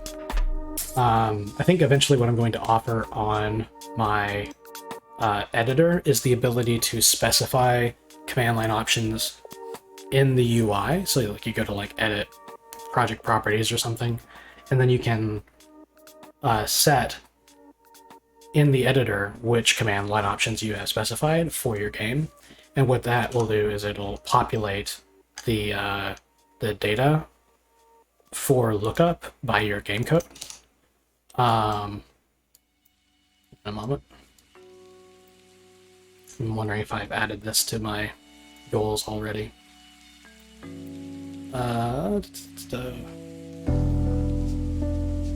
Engine distribution. I guess I haven't, so I'll just add it now. Thank you for specifying command line options in editor. The idea being that this would be something that you would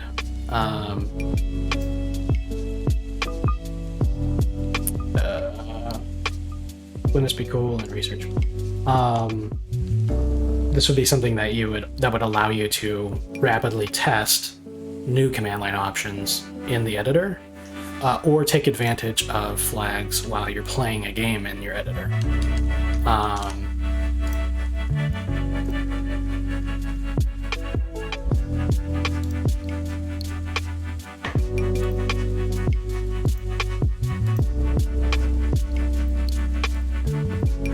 You know what? I think this is fine. I think the situation is as simple as clearing the data and then repopulating it.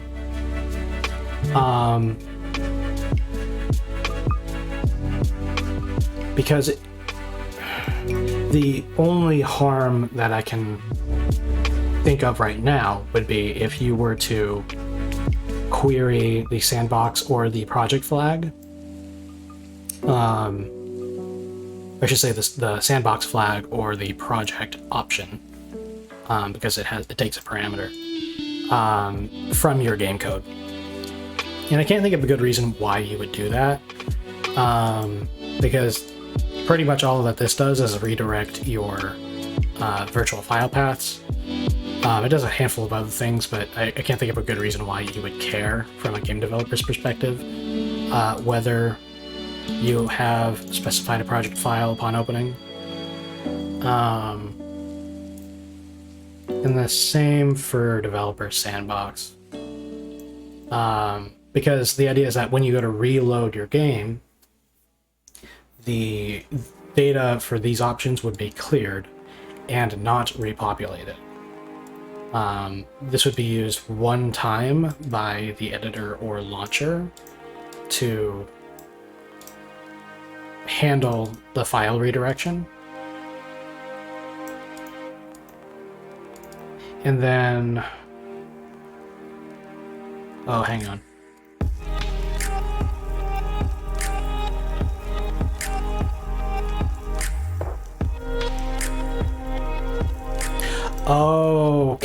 Okay, this is actually... Okay, I'm glad I've been talking through this out loud, because this kind of... Yeah, now I've spotted what I think my brain was getting stuck on. So, when we go to reinitialize the file system to set up the virtual paths, we actually do need that data. We need the sandbox flag to be specified if we're in the sandbox, and vice versa if we're in the project. Because without the ability to check these flags, we will instead go to the default location for content, persistent data, the temp folder, and the GLSL include path. Okay, so actually, yeah, let's head back to here. So clearing is not enough.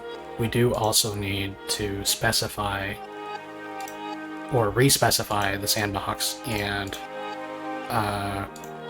okay. So what that'll look like then is we'll do if we'll do a bool is sandbox, and we'll set that equal to the check command line option, or I believe it was -s. We'll use the full one to make it a little bit more explicit. So we're checking whether sandbox has been specified. Sandbox is the option that indicates we are running from the enterprise game engine development solution space, as opposed to running from a distributed editor. So that is just a flag. If that is true, then after we've cleared, we will re-specify it, we will re-add it. And then we'll do bool is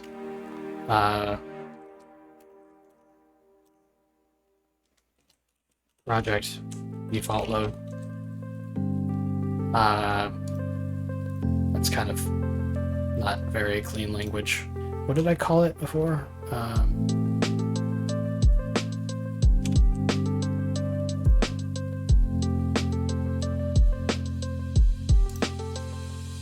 Project file.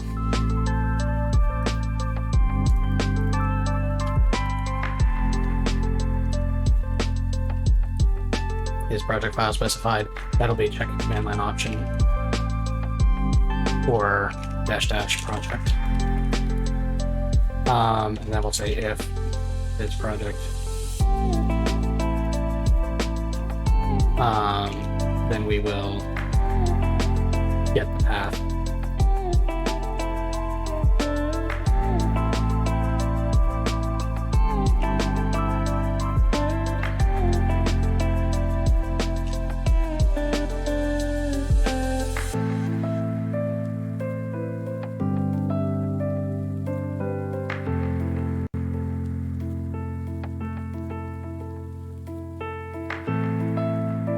using get command line option for the project.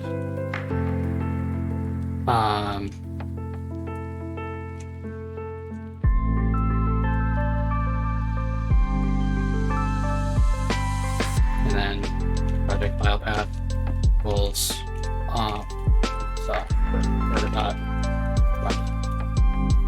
so options is just the I'll type it out.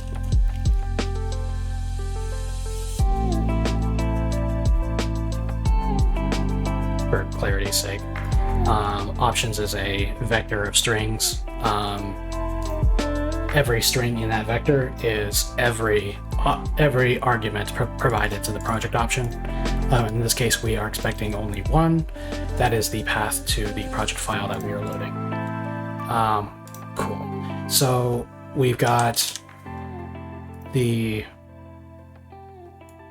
arguments that we care about set up here, and now we will pass them back in. Oh man. Yeah, it's a little hacky. The thing that I don't like about this is that I'm doing initialization code in a destructor, but it's kind of one of those get it to work first and then make sure it's clean to read later situations. So what I'm going to be doing is I'm going to be populating these. So let's go to main. So let's go to entry point .cpp for the engine. So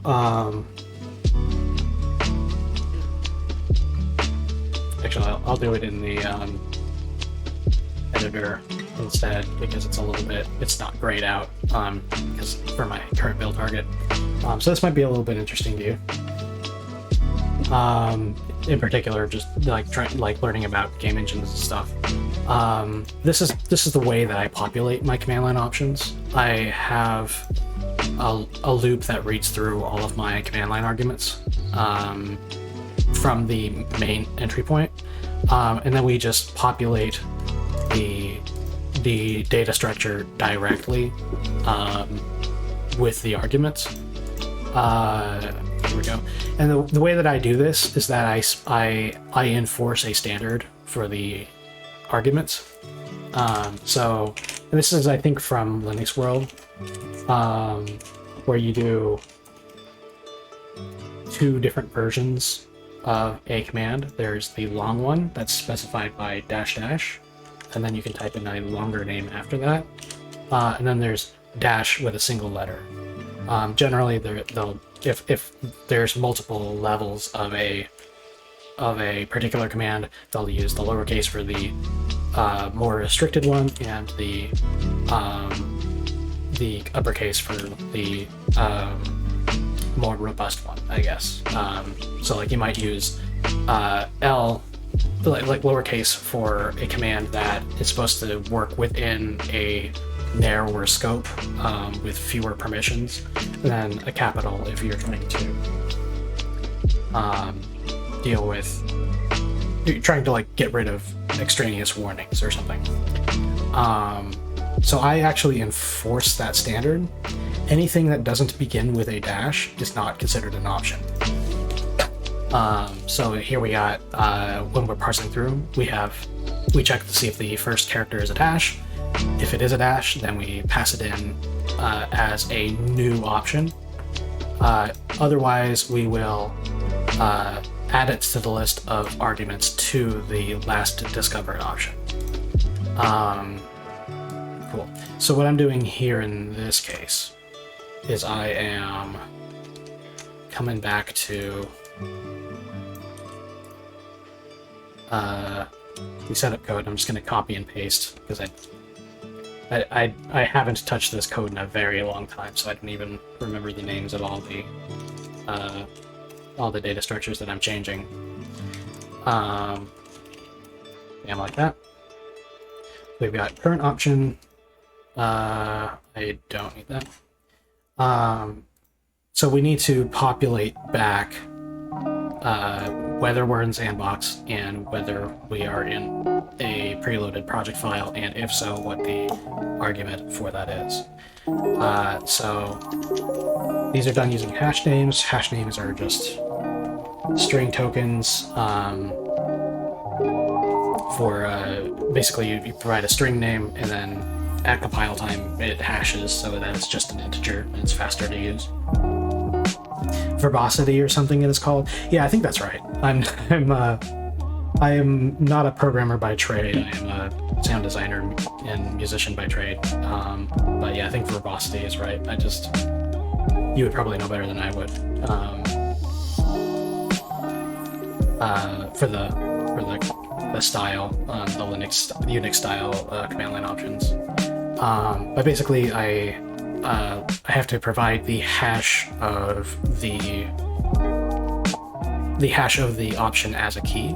So what we'll do is if is sandbox, we will provide --sandbox like so. And it doesn't actually matter which option we provide here, --sandbox or -s. When you go to register a command line option, we log any synonyms. So we actually have a structure here that memorizes whether it memorizes which option names are equivalent to each other. So I can use sandbox or -s if I want. And then that will create the option in the map. And then I will do the same thing for if is project file specified. We'll do cmd and line options and pass in the hash of project.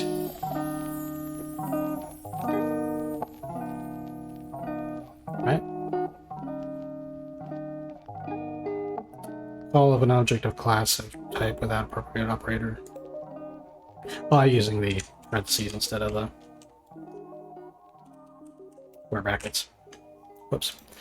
Cool. And that instantiates it. And then in the case of it is project specified, we have to also this command line options at project pushback, and what we're pushing back here is actually a string and not a hash. So we just pass in the project file path that we gathered from here. Okay. Good. So at this point, we've repopulated the data necessary for checking sandbox and project status. But we still have to worry about the other stuff that we need to re-register. Because if we don't actually call the re-registration of these options, then we don't actually know the synonyms or the expected argument count for these flags, so errors will be thrown. So what we do, or I populate that data, I will actually do, and actually now that I'm reading this, I don't need runtime either because this is inside the runtime class. We will do register cmd line option, and we will set up that code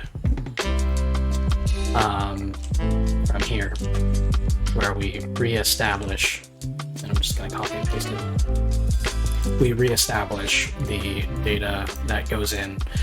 So when we specify the command line option, this list of aliases allows us to identify that sandbox sandbox and -s are the same thing.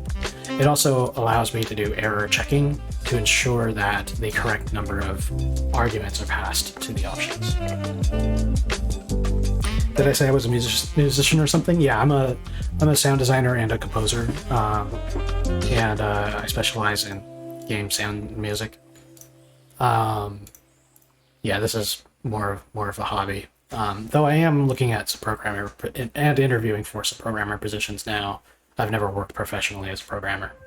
I mostly do sound and music stuff.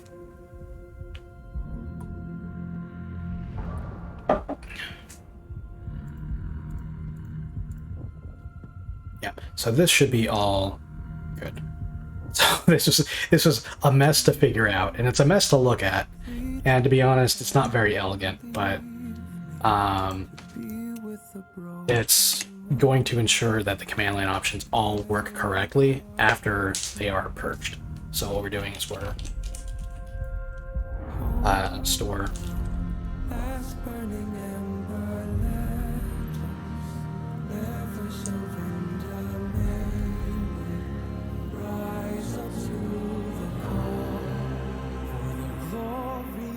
clear command line option data, and then I will. Oh, it changed into change out of the sessions music. Let me find something that's appropriate. I'll play some Celeste music. Good old Lena Rain.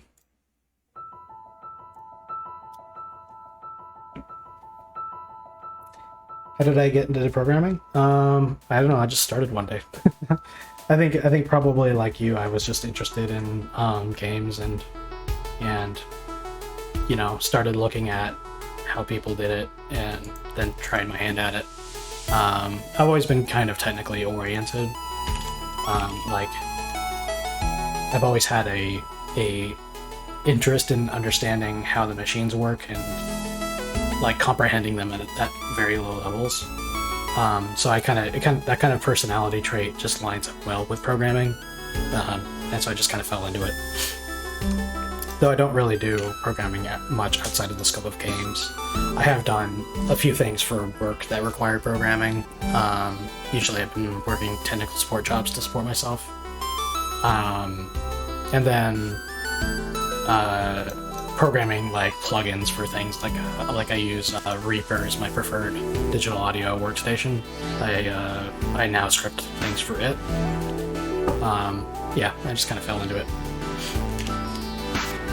Let's go to options, and then just pick up function data. Okay, cool.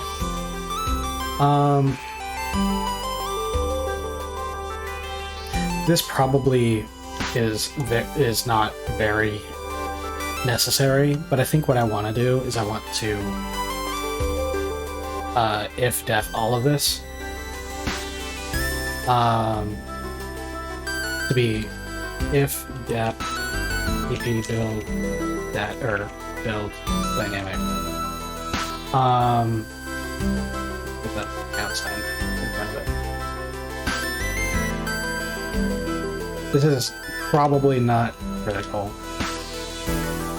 performance wise, but that needs to go down here.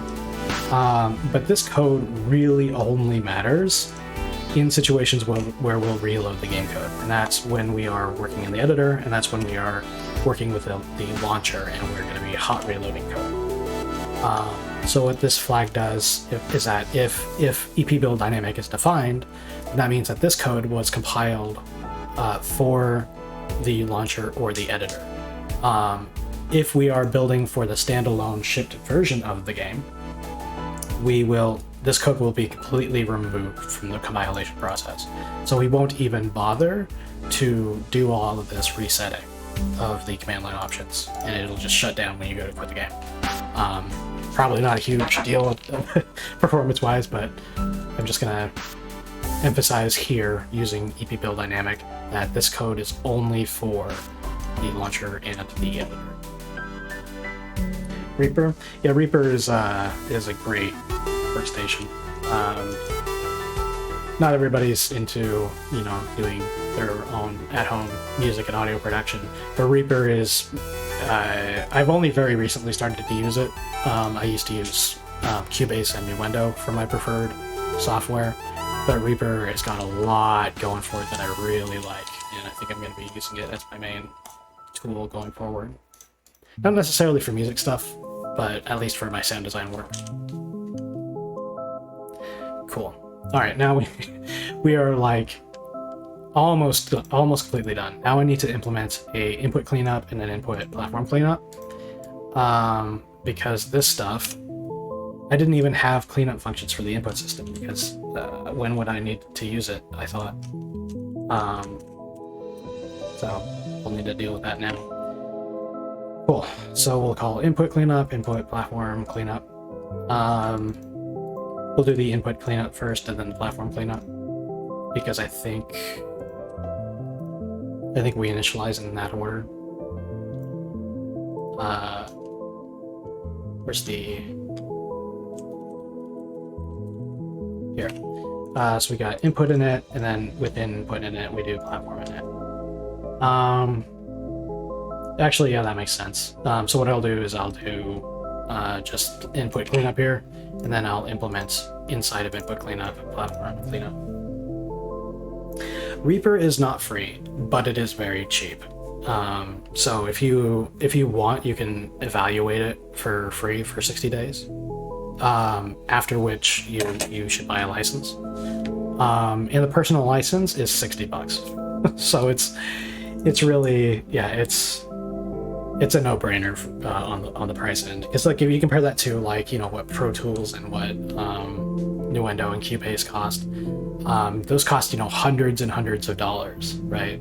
So $60 for a personal use license on Reaper is just, it's great. And it's one time, it's not a subscription either. You just buy it and then use it.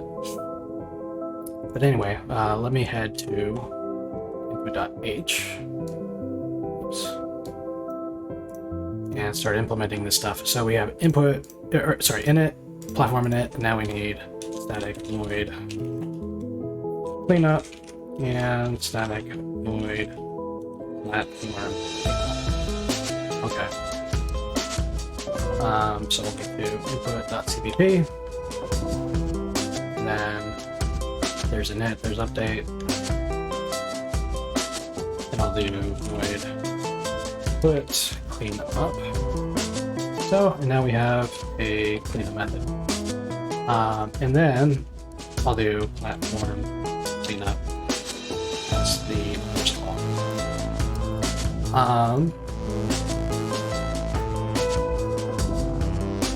And then, before I forget, I'm going to go to input macOS.mm.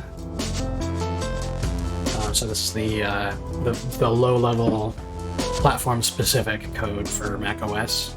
So this is where we do all the remapping from all of the key codes and all of that stuff. And we will do void platform input platform.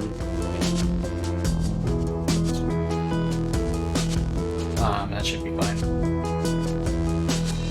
Yeah. And then here, what I'm going to do is I'm just going to say to do implement on OS. And the reason why I'm skipping this entirely for now is because I do not like writing code for a platform that I can't immediately test on. So I'm working on Windows right now, and I can't actually compile and test code that I write here. So I'm going to come back to it. And it's also not even C++, it's Objective C++, so I have to do this on macOS. So I'll put the callback code here, leave it empty, and then move on to input 32. Cool. And then down here, after get raw input,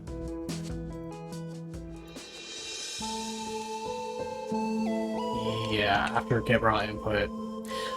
No, I'm gonna change where I put this. I'm gonna put this immediately after platform in it.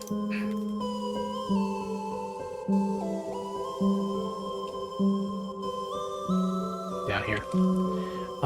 Because it's easier to go from looking at the stuff that I actually store and initialize, and clean it up immediately after. And I'll move the macOS call to that location as well.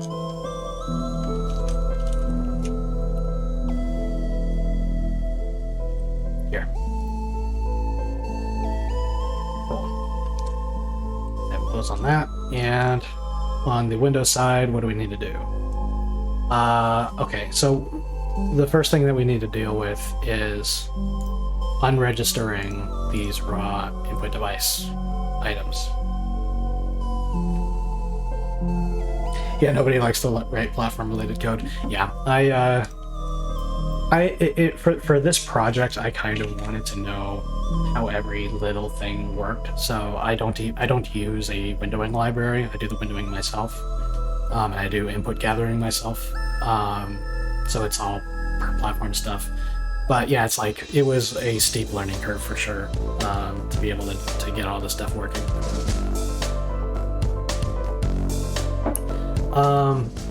But for platform init on the Windows side, I care about this because we are registering the keyboard and mouse for raw input messages from the 132 API, and I can't do that over and over and over again.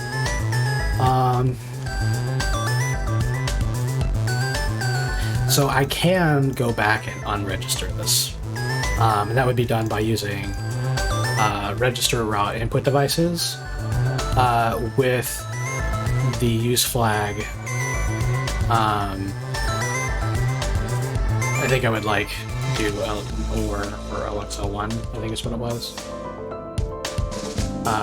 Here. Oh,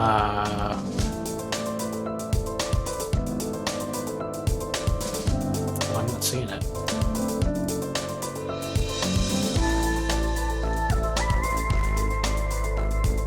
It was for the flag. Here. RA-dev remove. If set, this removes the top-level collection from the inclusion list, tells the operating system to stop reading from a device that matches the top-level collection. So I can unregister and then re-register. However, now that I'm looking at this code, I mean, this will always occur, and I'm thinking now that it would be better for me to, instead of doing anything in the platform cleanup code here,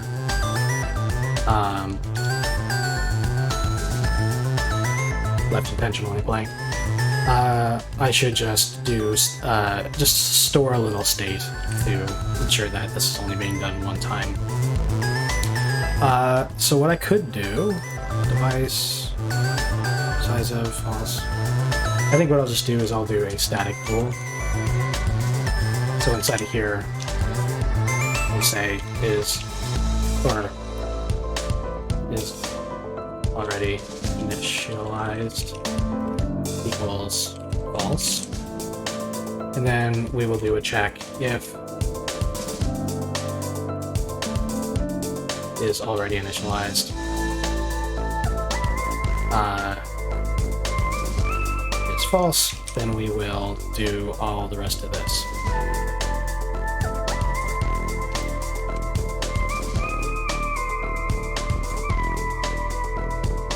And then we will always resubscribe because the events subscriptions have all been purged during the reload.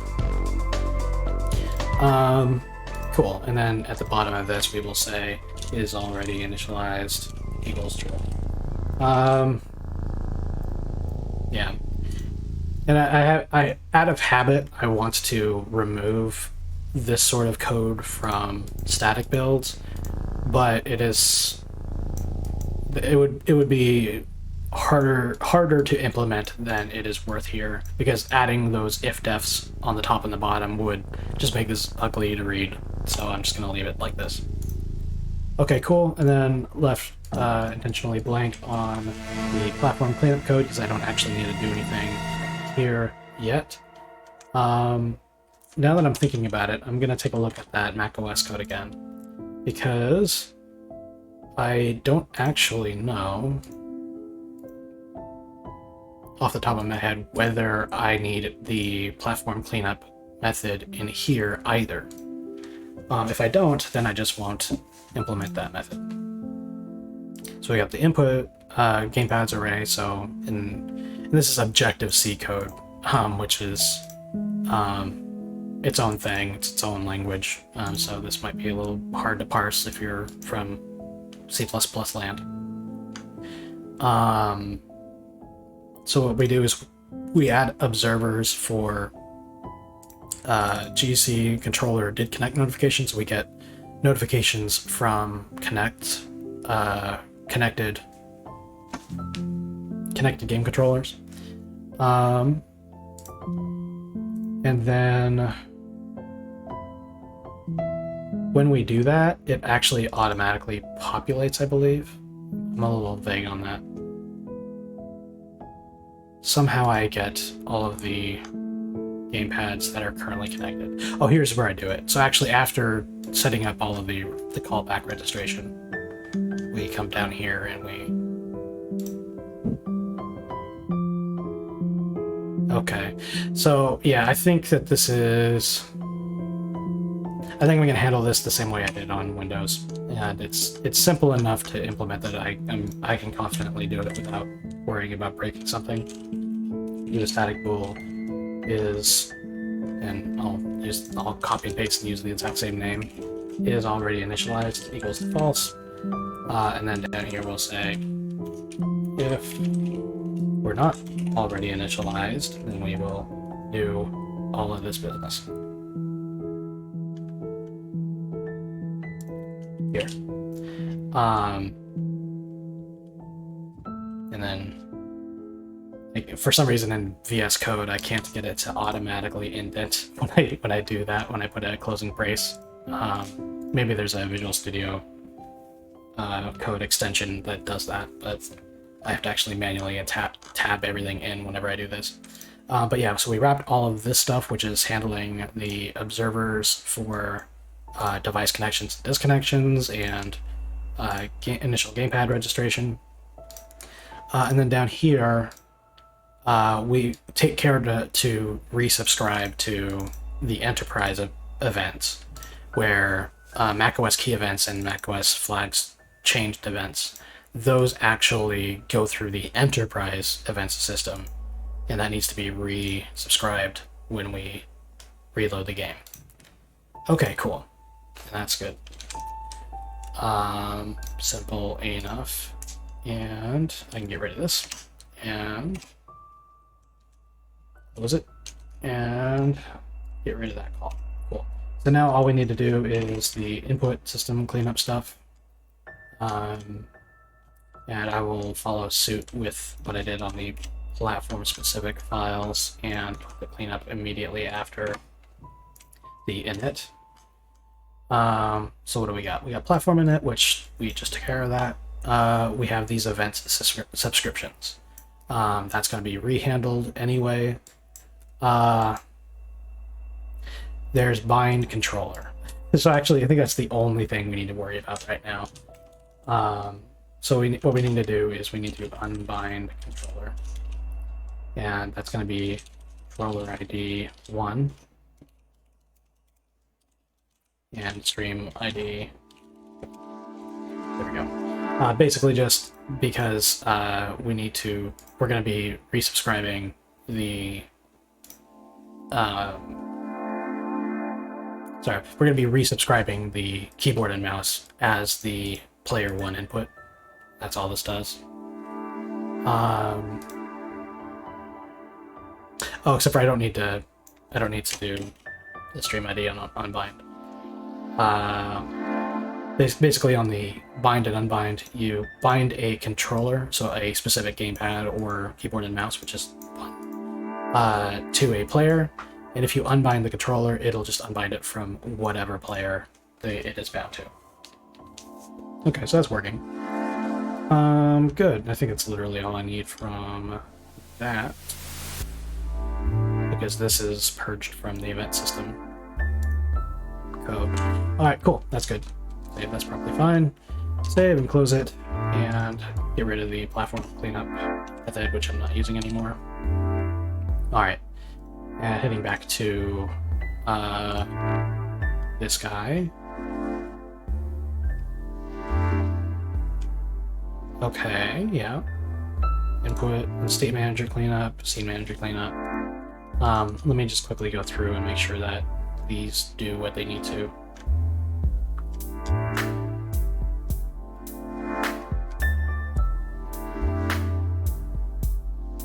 Oh, that's interesting. We don't even have an init in the state manager. We just have cleanup.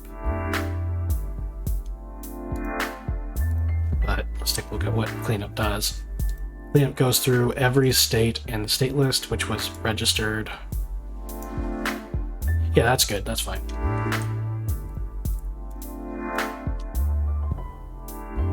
State manager is a global state machine that represents the control flow for your game. So that's actually completely independent of the editor, it turns out. And then for scene manager, yeah, let's review this. It looks like I just added this code because it's got the little green line next to it. So this wasn't in my last commit. So there must have been a reason why I did that.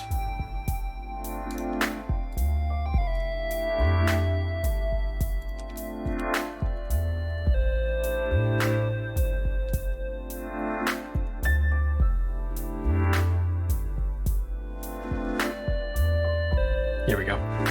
So during init, we got max spawn entities. We're just doing an assert to make sure that the max spawn entities is less than max entities. That's completely fine. These are not compile time available, so this has to be a runtime assert. Set size ti equals 0, I is less than. And this was initializing that pool of available spawned IDs. Okay, that's fine actually. But during the course of runtime, what we do is we register callbacks for all of the scene systems that you register. So if you register a renderer system, it has callbacks that hook into the core runtime loop, and that's handled here. Serialization functions as well.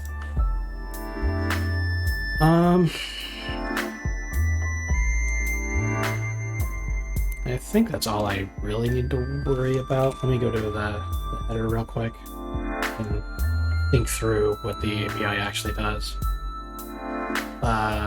Okay, so we got register component type. You pass in the delete, query, serialization, and deserialization functions for the new component type.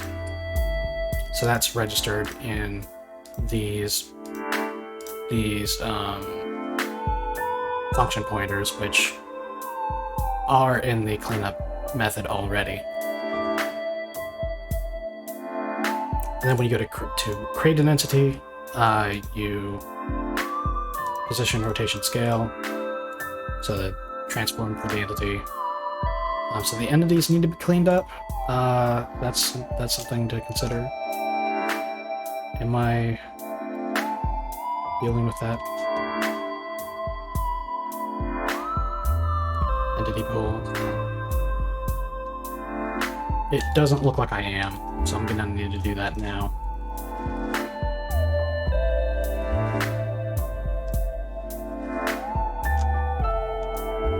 This is one of the more complicated of my systems because it is a highly extensible system that also features YAML parsing because you need to be able to serialize your stuff in your scene files, and your scene files have to be human readable because they need to be for good source control.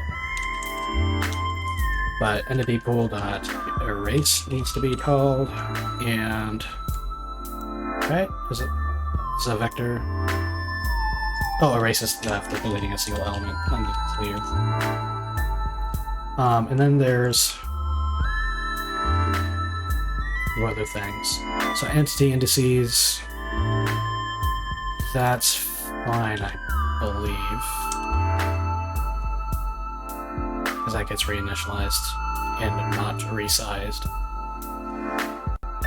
It's a map between... No, that needs to be cleared as well. So end of the indices needs to go. Available entity pool indices needs to...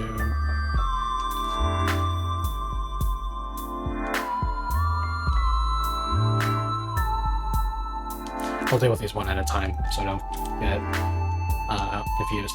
So entity indices does need to be taken care of. I think there's a way that I can split the view here. I've never needed to use it before. It isn't there where I can do split up. Okay, there we go. So I can have the two views of the same file. That would be 50 indices. There we go. So the declarations are on top, and down here I've got the cleanup method. So I don't have to keep scrolling every time. Okay, so we've got the entity pool needed to be cleared. The entity indices does need to be cleared, which is just a map between the entity's unique ID and its index into these other pools. Can I show the YAML parsing? Oh yeah, I can, but it might be easier just to read the README. I use a library for this called YAML CPP. It's very good. My one complaint about it is that it uses exceptions whenever you have an issue parsing something. So it's not possible to go exceptionless and handle files that are malformed. But basically, the idea... I'll do this in a new window, because I don't want to lose where I was. If I go to Enterprise... Oh, it doesn't let me do this in multiple windows. That's alright. I'll do it in a new tab and just deal with it. So what's a good spot for me to look at? I'll split this to the right. I will... can I make it its own window? I guess not.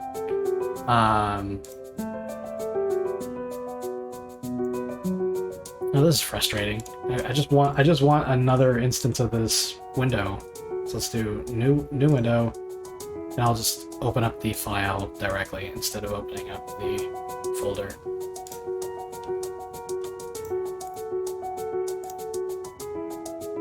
So we'll go to the engine code, source code. This was in scene manager.cpp. Okay, here we go.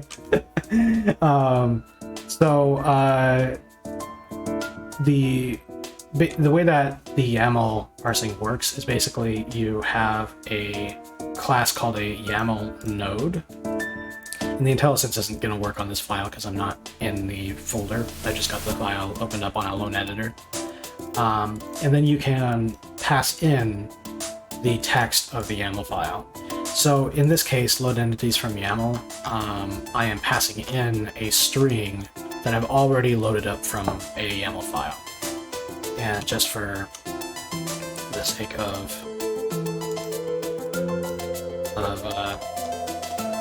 being thorough, I'm going to be uploading this to YouTube later, so in case somebody actually wants to watch this later, covering all the bases. If we go to... oh, why am I not seeing... Oh, it's down here in test game. The test game content, test to DC. So this is an example scene. And I can't open it up and do another editor. But basically, you have a node that can be a dictionary. It can be a key for a regular value. In this case, my root node is a dictionary. The key leads to another dictionary. So the this is broken up into entities and components. I do it this way because I want this to be extensible and you can implement your own serialization process for your own games and systems. So it breaks down from entities to the entity ID. That's another dictionary that has key value pairs for things like the entity's name, its position, its rotation, and scale. So in the YAML code, basically you have the node, and that treats the whole file like a tree. So you can get subnodes, and you can get the values for each key in that subnode if you want. So the first thing I do is I confirm that the node is a map type, because if it's not, then the file's already broken. So this is all stuff to make sure that the file is well formed. And then you basically just take the node and you go square bracket, name of your key, and then whatever. And this key here will simply return the node associated with the entity's key. So it'll return the dictionary node that associates the entity ID keys with all of their sub-values. And so I can iterate through every single one. I do an iterator here. I got auto entity data iterator .begin, .end, ++. So I'm doing a for loop through every single node underneath entities. And then I just iterate through the subnodes like that. I dereference the iterator. I check its type to make sure it's the right type. And then I will access with these square braces the names of the keys that I want from underneath. And it's once you've used it a little bit, it's actually really quite simple. And I have been having a good time using it. That was here, YAML CPP. I'll throw it in the chat for you. Not perfect, but it was great for my situation because I needed a YAML API that I could ask end users of my engine to use themselves. So I straight up just have expose the YAML CPP library to developers using the enterprise engine. It just winds up being a lot cleaner that way. Yeah. Let me go back to what I was doing before, which was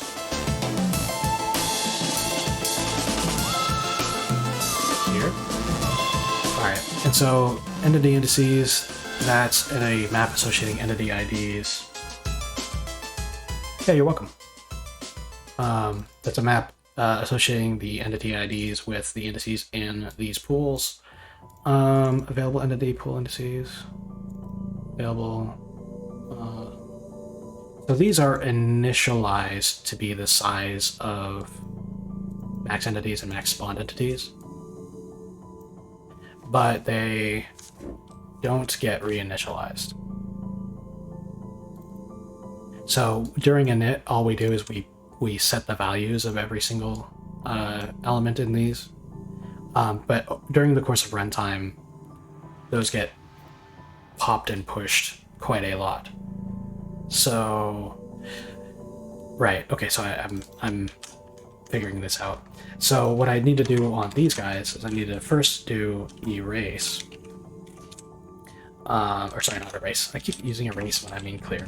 First I use clear, and then I will do resize to the size that we initialized at. Like that. And the reason for that, the reason for that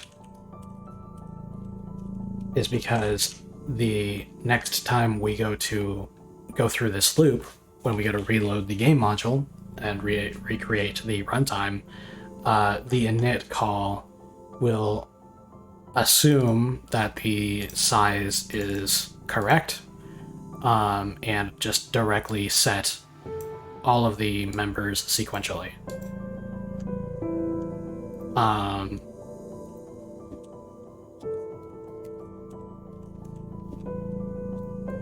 Here we go. Cool. Now that said, this means that I need to check my assumptions up here. I will need to do an EP assert. So I'll need to complete a runtime assertion to confirm the assumption that these have the right number of members. And actually, now that I'm reading it, I don't know why I didn't already do this. But yeah, I need to do available entity pool indices dot size equals constants max entities, and then the same thing for available spawned IDs. We need to confirm that its size equals max spawned entities before we start accessing each element of these vectors. Okay, cool. Right. Now that I'm thinking about it,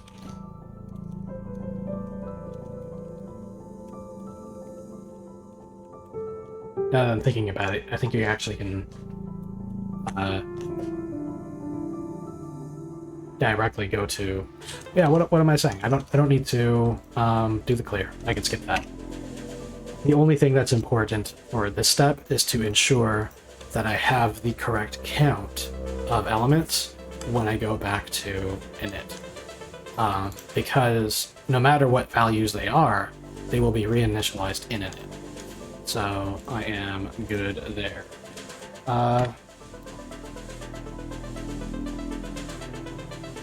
There was something else that I needed to do and I forgot what it was. Maybe it wasn't important. Available entity pool indices dot resize. Available spawn IDs dot resize.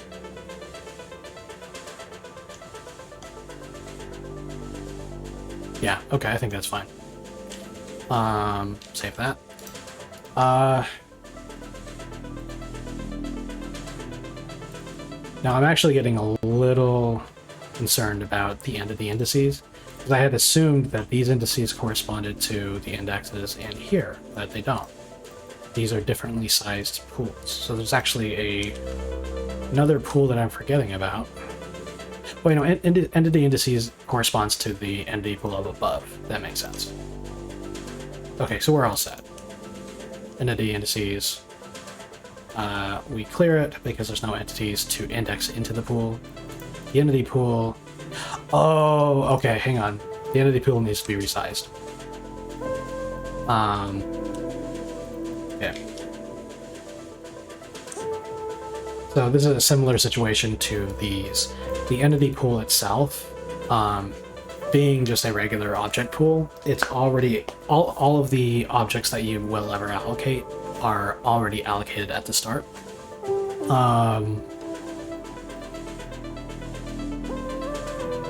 It's just that when you go to use a new one, it'll just take one of the pre-allocated ones and reinitialize it.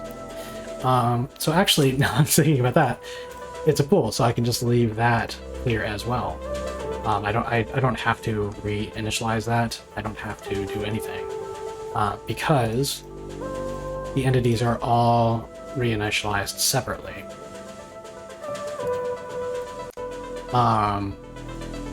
I just have to confirm where that happens. So it would be underneath create entity and delete entity.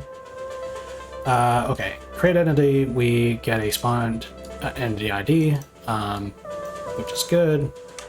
That gets us one of the reserved IDs that won't be used by entities in the scene, or in the serialized scene.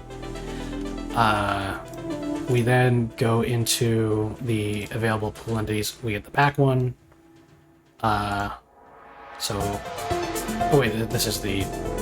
Right, okay, that makes sense. we then assign the name, position, scale, and everything. So this, the act of creating an entity from the pool initializes all of its members using the initializer block. So because of that, I don't need to do any adjustment to the pool itself in cleanup or init. It literally doesn't matter what values are in there. It could be random noise. It'll all be reinitialized upon creating the entity from. Okay, so I think we're golden. I'm just going to do one more quick perusal up here, make sure that I haven't skipped over any data that I need to reset. I gotta say, refactoring is the worst part of programming.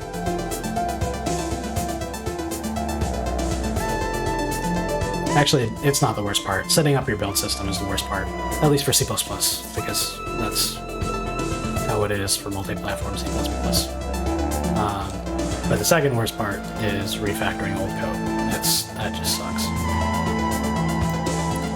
I think that's fine. I will leave this at the bottom. We've got init, the fixed update call, the update call, pre-draw call, the cleanup call. Good. Leaving scene manager.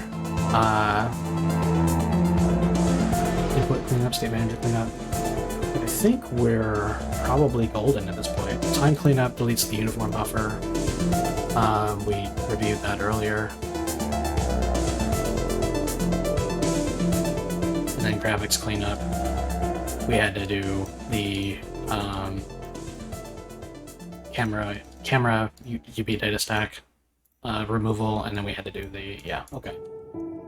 I think that's fine.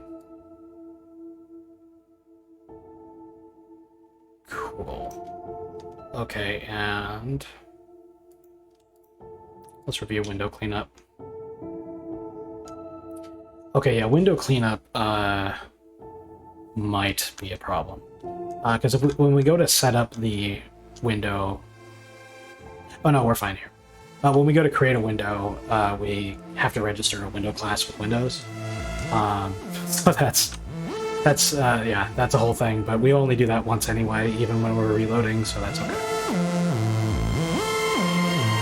Refactoring sucks because a moment ago all that code were perfectly fine. Yep.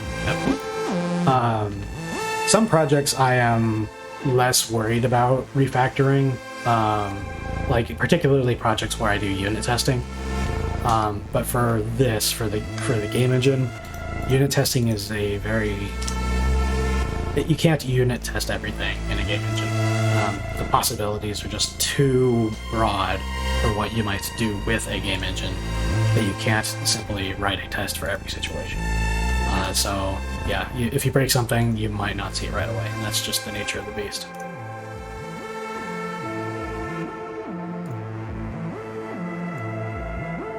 Okay, and then there's the console cleanup code, which just calls SPD log shutdown.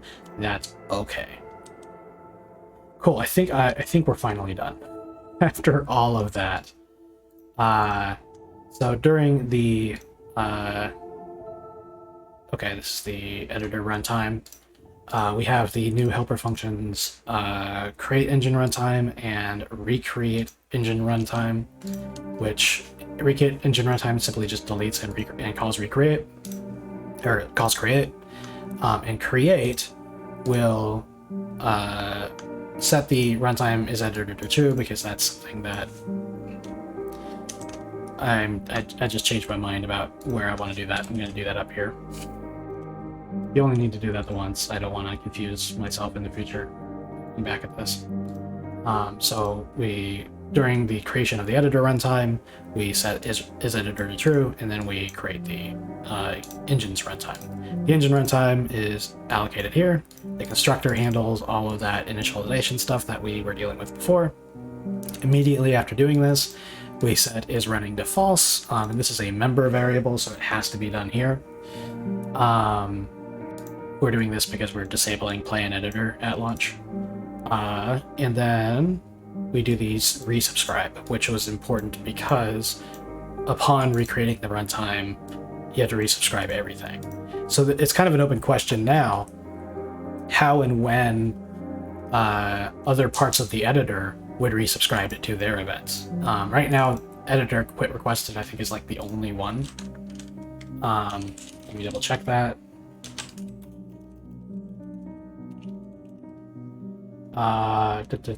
Editor, engine. Right, so the test game and the engine account for all but one of these. So right now there's only one editor specific event. If I need to start using the enterprise event system for editor specific events, I may need to revisit this code, but I will not worry about it for now, or I'll try not to. And so at this point, we've got a new runtime.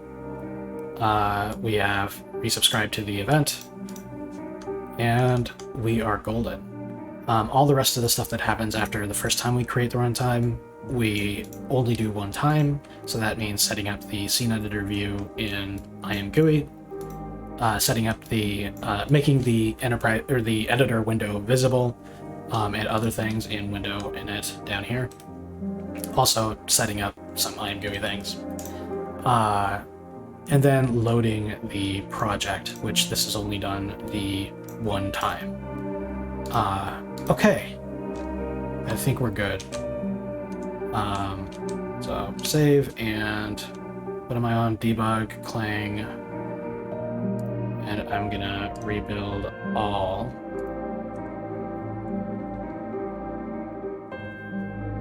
This solution is very complicated. I mean, it's a game engine, so it's going to be. But I'm currently juggling 6 build targets. So there's 3 projects, but 6 build targets. So the engine library can compile into either a static library or a shared library, so a DLL or a dylib on Mac. So that's 2 targets. Then there's the editor, which it consumes the dynamic version of the library. There's the launcher that consumes the dynamic version of the library, so that's 4 targets. And then there's the enterprise, or sorry, not the enterprise, the test game project, which can compile into either a module to be consumed by the editor and launcher, or into a standalone application that has no dependencies, or it won't have dependencies. All right, so that compiled without complaining. Let me run it, and we've got an assertion failure, so I screwed up somewhere. This is the fun part. What are my views on IMGUI? I'm still pretty new to using it, but my impressions have been very favorable so far. The main reason why I went with it is because I've already put so much time into this project. I don't want to come up with my own. I don't want to come up with my own user interface code, and also I need the editor to be extensible. So if a developer using this game engine wants to put their own inspector or their own excuse me, wants to put their own tools into the GUI, I'd rather them be able to just write IMGUI code and do it that way. It's real fast, it's real easy to do. The docking branch allows you to take panels out and undock them and move them to other screens, and it has everything that you need for a basic application.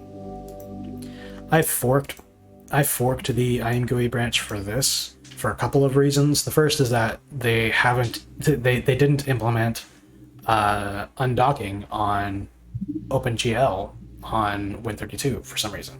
They just assumed that everybody who wants to use IMGUI on OpenGL on Windows will be using GLFW, and I wasn't, so I had to implement that myself. And the other reason is because I probably will need to do some customization to make the editor look exactly the way I want it to actually make it look really less like it was made with IMGUI.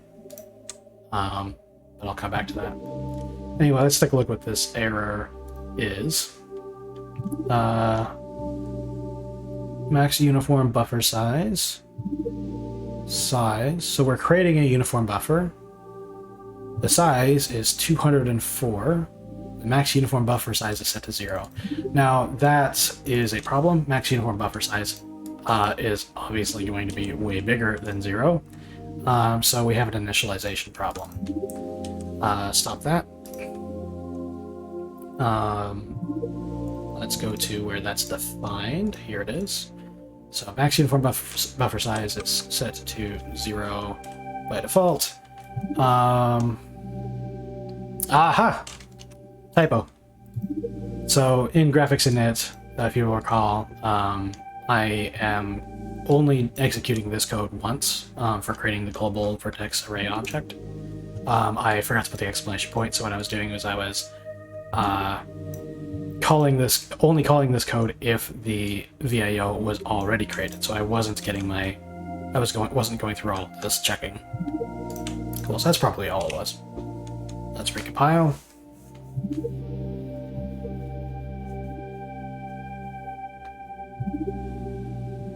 Okay, we got a problem again. Trying to run the editor, so we got a debug break. Graphics bind shader unable to bind shader program and no fallback program has been set. Let's take a look at that call stack. Okay, so this is during the bind EP null shader call, which is interesting. Active shader name.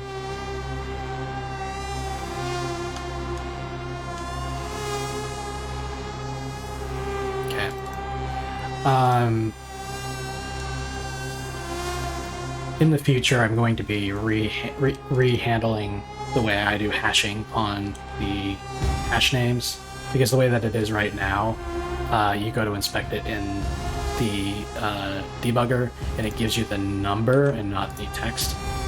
And I always have to do this.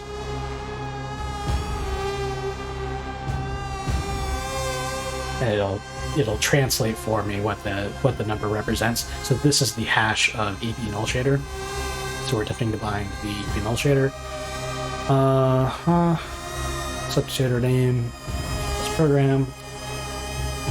The shader variable was checked. And so is shader variable evaluated to false for some reason. So what I'm going to do is I'm going to stop. I'm setting a breakpoint into that method that returned false for some reason. So here we are with the, that's the same hash, so we're checking the viability of EP null shader. We are going into if OGL shader programs.count shader is greater than 0, we'll return the other. But OGL shader programs is empty for some reason. That should contain the compiled EP null shader. So EP null shader is not being compiled correctly, I don't think. Okay, let's go to the compile shader source. That's done here. So this is where we handle the pre-processing and then compilation of shaders. Yeah, this is gonna be this is gonna be a mess, because this is, so let me collapse this. You can see that it starts at line 312 and then ends at 2282, just to show you how much stuff goes on in here. But this is a full GLSL pre-processor, which means that it needs to understand the GLSL language. And I do that for the sake of allowing things like pound include in the GLSL files, and for doing pound vertex and pound fragment for splitting off the fragment and vertex shaders into their own sections. Okay, so let's set a breakpoint there and try and debug that. Yeah, oh my god, is right. Okay, now that's interesting. I tried to run it, and it looks like it is trying to bind the shader before we compile it, because this is being hit before, oh, where did it go? Before my breakpoint is. Here. Okay, that's interesting. So let's go back to that point in the call stack and head up a little bit. So I must have accidentally omitted code. So we got main, we go to create the editor runtime, which in turn creates the engine runtime, which is all the stuff that we just did. We go into graphics init. So this is in graphics init still. Graphics init. If global VAO. So this is the spot that we had conditionalized out for subsequent calls. All right, so here's where we should be compiling the shader source. So we've got global VAO is 1, so it's a non-zero value. Because this is the first vertex array object that we are creating, and so in my implementation of OpenGL for my graphics card, it's assigned in order of creation.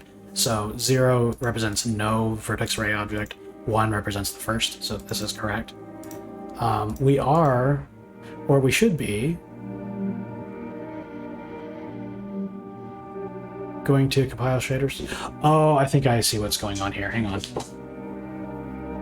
Yeah, so this check here was intended to catch and identify whether this is the second or third time we are going through this code. But it doesn't actually work as a condition here.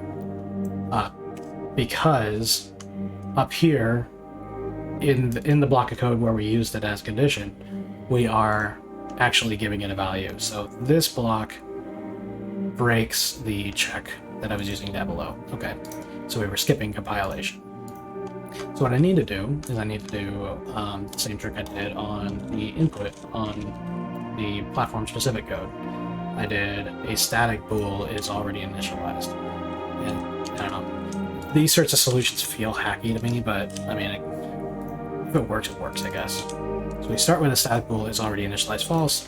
We'll say if is already initialized is false, then we will go through and do all the first time initialization stuff. And same thing down here, we'll do is already initialized false, then we will move on. And then at the bottom of all of this, I will set it to.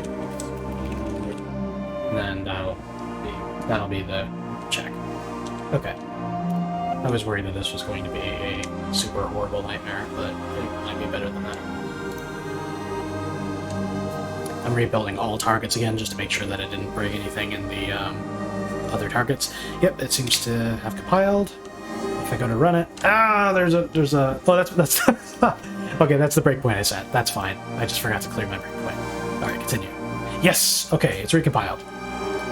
So we're back into the editor. We've got. The test game project is loaded. It says test game project on the title bar. If I go to the debug console, we see game.sys.init was called, which means that the game code is loading correctly and getting it called correctly. If I go to file, close project, the title disappears. And if we head back down to the bottom, we see game.sys.init cleanup was done. I am not seeing the unloaded call for game module.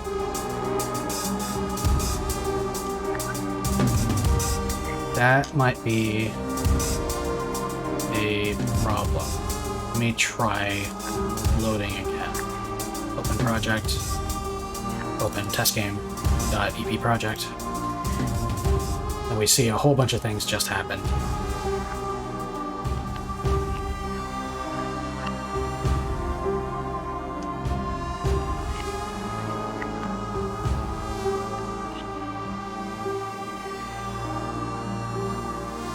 Unloaded a few things, reloaded a whole bunch of other things.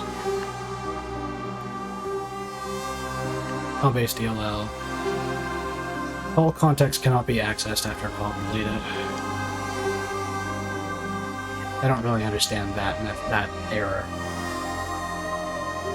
That breakpoint made me freak out. Yeah, I was just like, I was so ready to be over that bug, and I thought, oh, it's another thing. Okay, so all of the cleanup code that I spent the last, wow, 3 hours working on appears to be okay. I mean, at least no assertions are being thrown on account of that. However, I don't think that it is correctly unloading the DLL. I got a closed project. We get the GameSys cleanup, but I would expect to also see down here unloaded whatever the name of that game module is, and I'm not seeing that. I also saw a whole bunch of threads pop open but not close when I reloaded again. Hang on a second, that would be I forget what the name of the actual module is called. So what I'm doing right now is I'm hopping into my build folder. This is where all of the build targets actually output to. We are in debug, and we are looking for the test games module. So that's just called testgame.dll. So also for testgame.dll. Okay, so this confirms my suspicions. So looking at the filtered debug console, it says that we have loaded the game module at the very, very beginning, but the unload and reload is not showing up. So each time I go to load, it might be just adding a reference count to this module, and this is still the only program that has loaded it. And so it doesn't, like, Windows knows to not keep creating instances of the module. It just, every place that you have a reference for it, it'll increment the count, and once you've decremented all your counts, it'll clear and unload it. Okay, cool. So let me stop debugging, and now I need to look at. Oof, I think I'm near my limit, but I'm gonna solve this one last problem and then call it a night. I need to understand what's happening when we go to unload. So I guess closing all of these files out, and we're finally looking at the editor code now. So we're going to scene editor CVP. So this is basically all the IMGUI code that makes the view that we just saw. And we're taking a look at IMGUI menu item close project. If enterprise is game module loaded. So if the game module is loaded, we will set the title bar back to enterprise editor without the title of the game project. We will then invoke GameSys cleanup, and that tracks. That's showing up in the logs, because in test game.cpp, GameSys cleanup, all it does is it invokes it prints to the console GameSys cleanup and then cleans up the renderer 2D. And then we call unload game module, and that's it. So there must be something going wrong here. All right, enterprise unload game module, engine source runtime. So we call state manager cleanup, scene manager cleanup. Actually, these are not necessary anymore. That's interesting to point out, because when we go to unload the game module, that's immediately going to be followed by reloading the engine runtime, which automatically cleans this stuff up. At least I'm very sure. Let me double check. Cleanup, and then cleanup is invoked.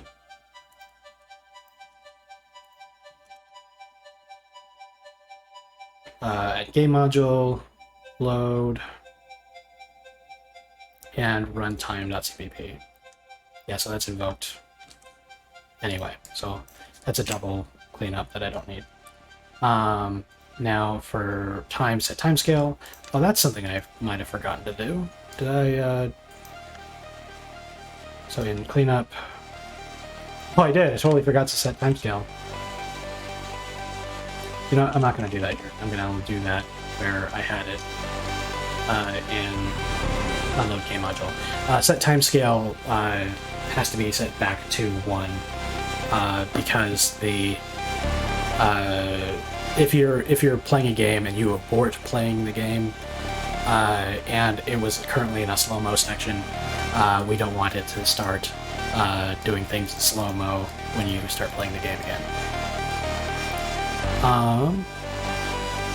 And then we're setting all of the code hooks, all the pointers to the game module's entry points back to null.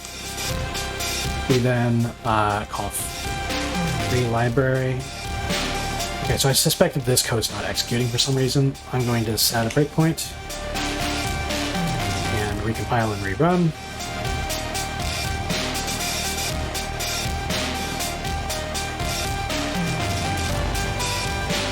Go.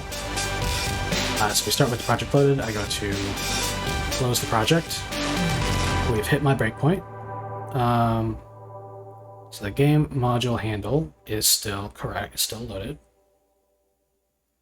Then I will step over. We are on Windows, so we call free library on the handle. Okay, so that is getting invoked.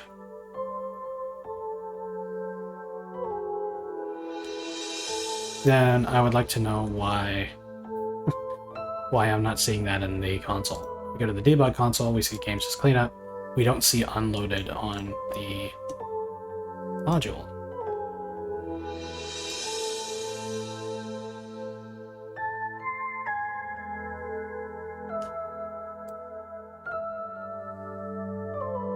So there's the loaded call.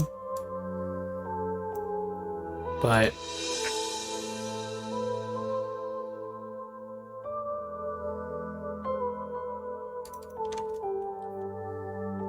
yeah, I'm not sure what this could be. I must be... I mean, the free library is such a simple call that I can't think of what I could be overlooking here. I'm just suddenly realizing how dark it is in my room. The light back on. The sun was still out, kind of, when it was working. Yeah, when I started working. Calling free library... Yes. Does not affect other processes that are using the same module. Use caution when using a handle return by get module handle, because yeah, that doesn't reference the count. Yeah, that's fine. Because I'm getting the module from a load library call.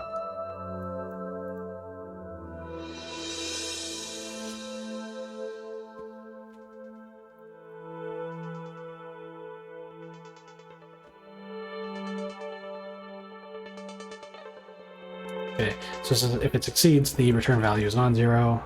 If the function fails, the return value is 0. So, I'm going to stop, and I'm going to wrap this in an assertion.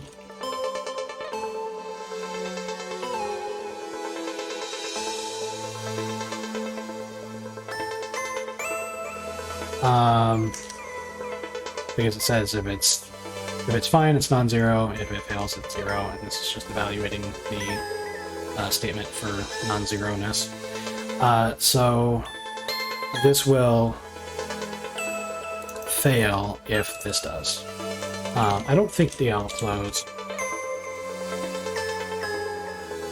on Mac and Linux as a similar.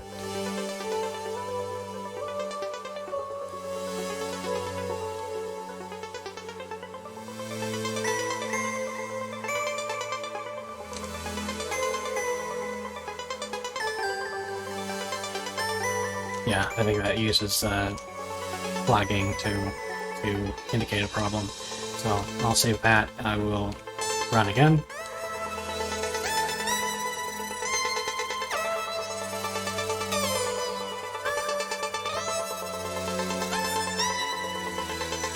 There we go. Let's close the project. Okay, it looks like it closed without generating an error.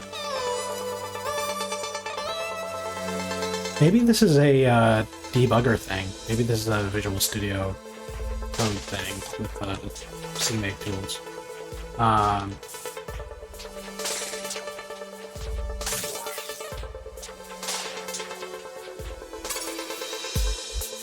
I'm doing a quick search to see if somebody else has had a similar problem. I guess not.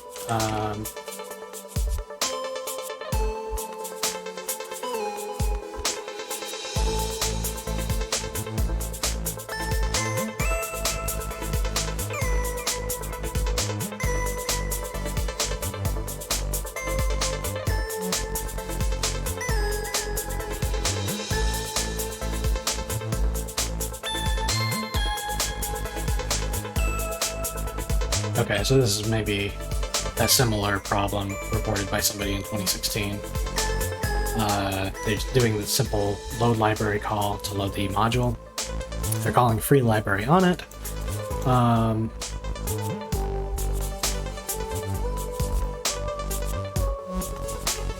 And then after doing that, they invoke get module handle for it, for the library, which what this does is it checks to see whether the module is loaded, whether the DLL has a module, and then it returns the module handle if it exists. Otherwise, it does 0, which is why this is a valid test. From the remarks section, the system maintains a per process reference count for each loaded module. The module that was loaded at process initialization due to load time dynamic linking has a reference count of 1. It is incremented each time the module is loaded by call to load library. Okay, that actually gives me a clue to where the problem might be. Oh, that's interesting. I just clicked the X button to close out of the editor, and I've gotten a insertion failure. So I'm not done with all of the things I broke yet. Uniform buffer sizes not count. Buffer is not a valid handle.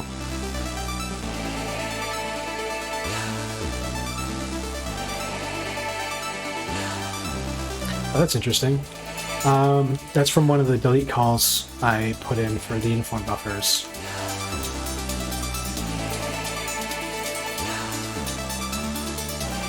Oh, whoops. Okay. I, for some reason, in my head, thought that... I don't know what happened here. But apparently, I thought that these weren't being deleted, and I deleted them myself. And I was stupid. I was deleting them twice. Let me quickly test that I fixed that problem. This is why assertions are great, man, because they allow you to catch problems you can anticipate yourself making.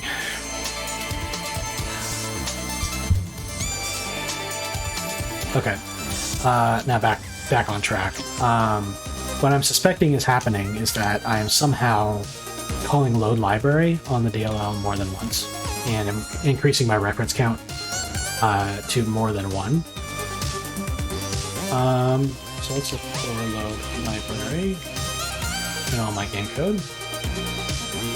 The game module handle equals load library. That's this call here, and apparently I don't have any other load library calls in all my projects. So let me follow that thread. So if the game module handle is null, then we can load it.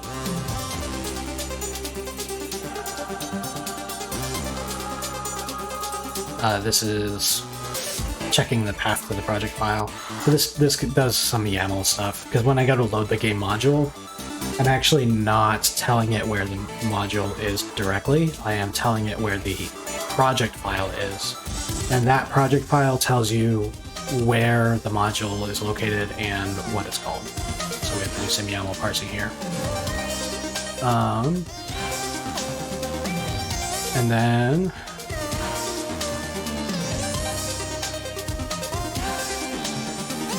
project friendly name was added for the sake of the editor. So that's why it's in green, but it's not relevant here. This is where we get the module path, like so. Okay, good. Okay, and the next time we reference the module path is down here, which is where we take the absolute file path to the project file, and then we append the path from there to the DLL file. And then we call the library. I can't see why that would have been invoked more than once, so I'm just going to set a breakpoint and follow it. Okay, so this is the first time we go to load it. Continue. Okay, so it looks like it was invoked the one time. Let's go to close project.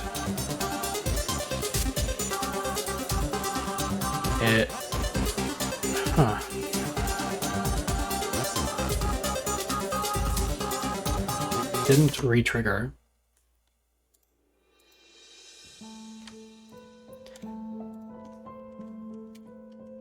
That's confusing.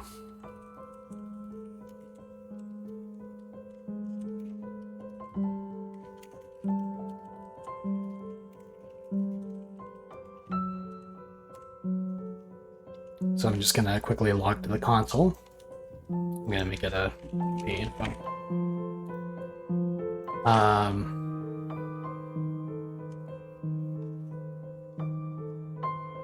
Oh, sure thing, Volpersona. It was nice to meet you. I hope this was helpful for you. Have a great night. Or day. Whatever time it is in India. See you later.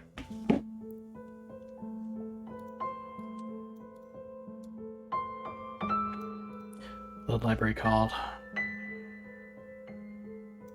Let me do free library now. Free library.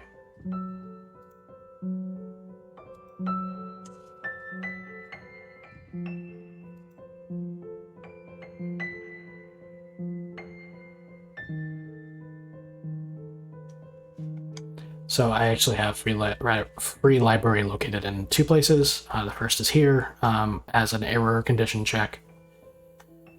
And then the second is when you go to actually unload it on purpose.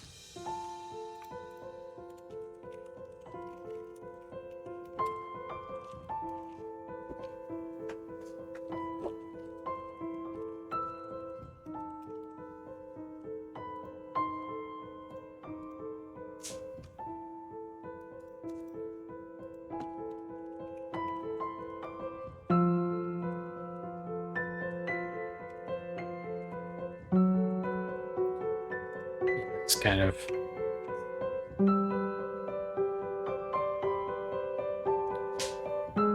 a shot in the dark thing, but some part of me just doesn't believe that there's parity between every load library and every free library call. So I'm just gonna log them all.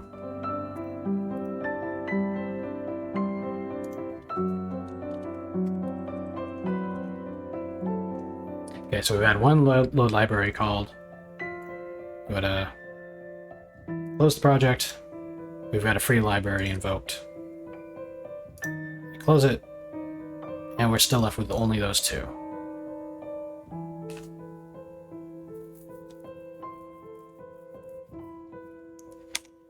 There's got to be a way. Hang on, I'm going to go back to that comments.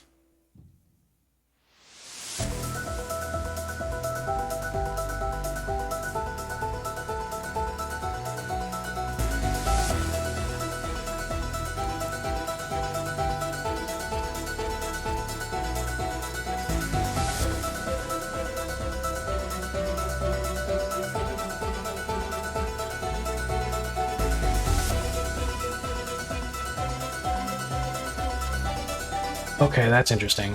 So I'm getting a suggestion here that Windows may hold on to the library, or memory reclamation later on. So marking the library as free doesn't immediately trigger unloading it. Ugh. So for my purposes, that's not great, because I specifically need to recompile and replace the DLL all the time. Like whenever you make a change to your code and you want it to load that change into the editor or the launcher, you need to be able to replace and supplant the old DLL.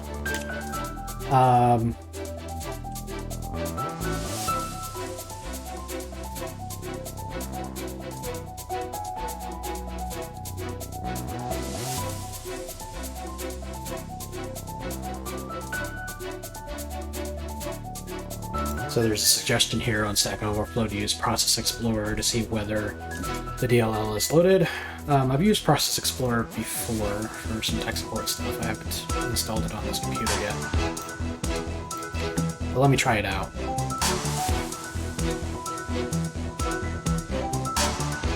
Oh, that's interesting. I guess I had used it before.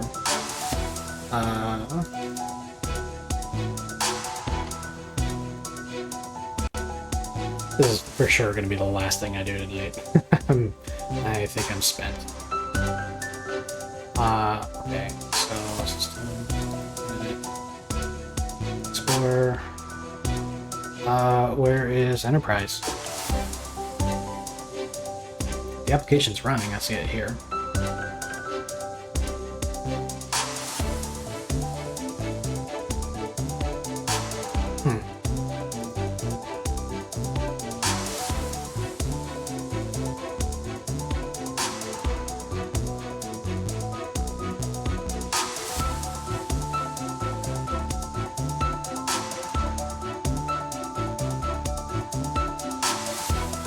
It's been a while since I've had to use this now. I am drawing some blanks.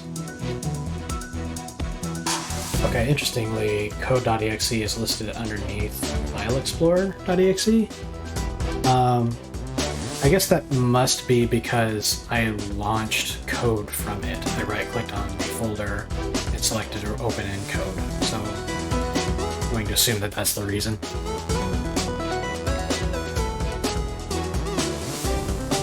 Okay, so there's Enterprise. Where is the test game module?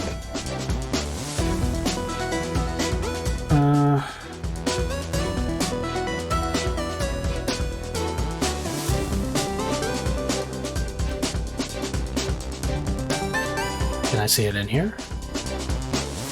Performance, F, GPU graph. That's interesting. I haven't actually ever inspected the memory allocation by test game. Threads. Okay, it needs a helper for threads. Security, environment. Okay, yeah, I'm not seeing what I'm looking for.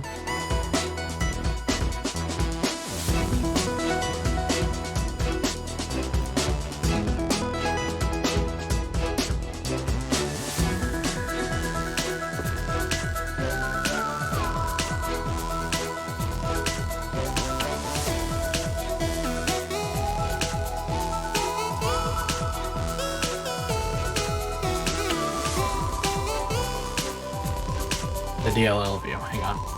Might be what I'm looking for. DLL context menu. DLL view shows the image file DLLs and data mapped to the address space of the selected process. When you click the properties toolbar or select properties from the DLL menu. Okay, how do I get there though? View. Process. Properties.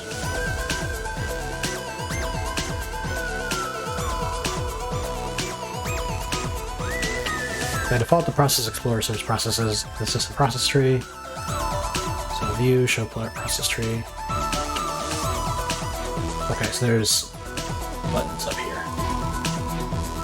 Show process tree, show lower pane, view DLLs. Okay, that was way too hard. with enterprise.exe. So these are all the DLLs that I've loaded as part of Enterprise. So there's the engine DLL, the runtime library for the engine. Test game.dll. There it is. Okay. Now we're getting somewhere. So we can see that it's loaded right now. I go to File, Close Project, and I inspect. Test game.dll is still loaded. So perhaps it takes a while for it to decide to clean up. I'm going to leave this open for a little bit, see whether it cleans up on its own. And I'll continue searching for a solution.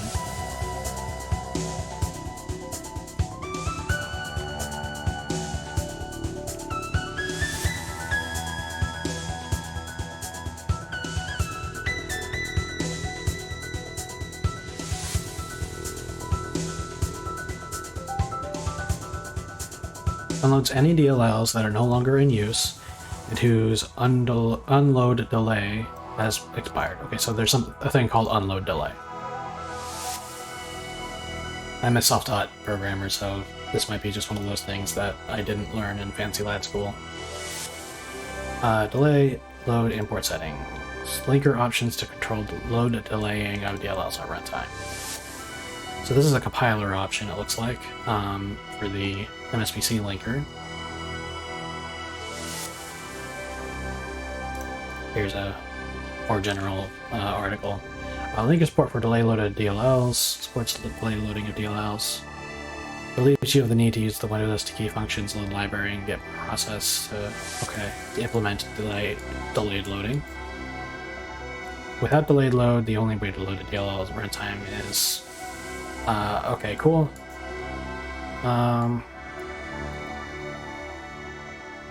This suggests to me,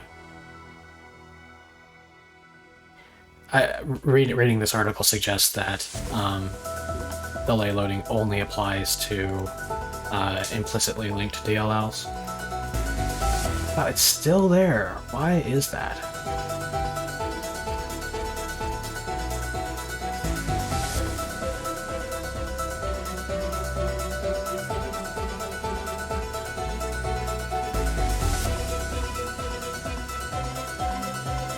Is there a way for me to check the reference count?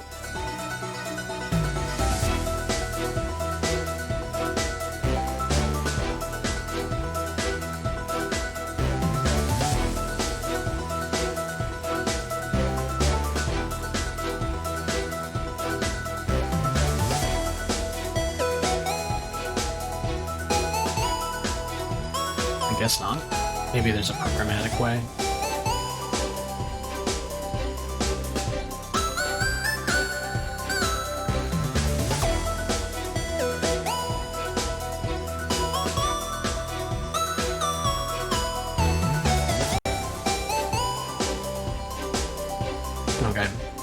How to find the DLL reference count. Get the address of the PEB block. There's no standard way to get the address. Okay, PEB. Get the load count. They're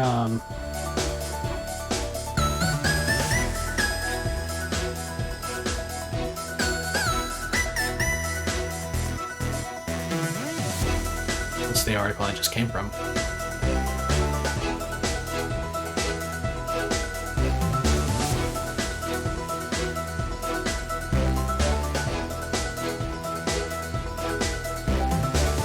It's a non-programmatic way. When DBG could be helpful. Okay, take a look at that.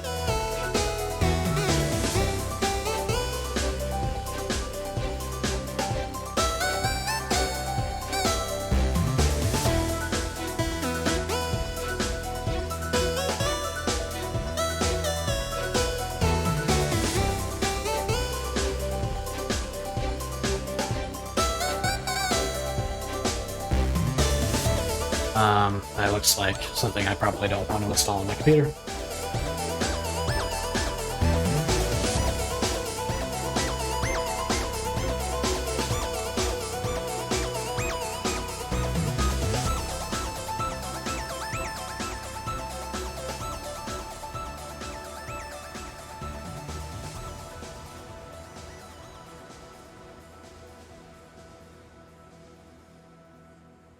There's the load address.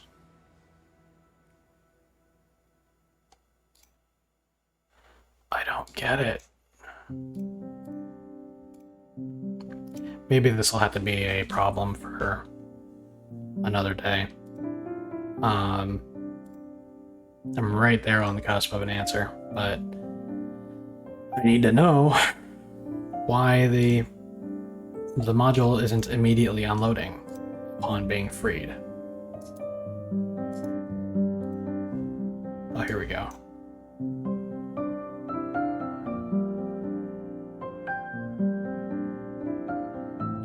Doesn't look like I have the ability to show the count.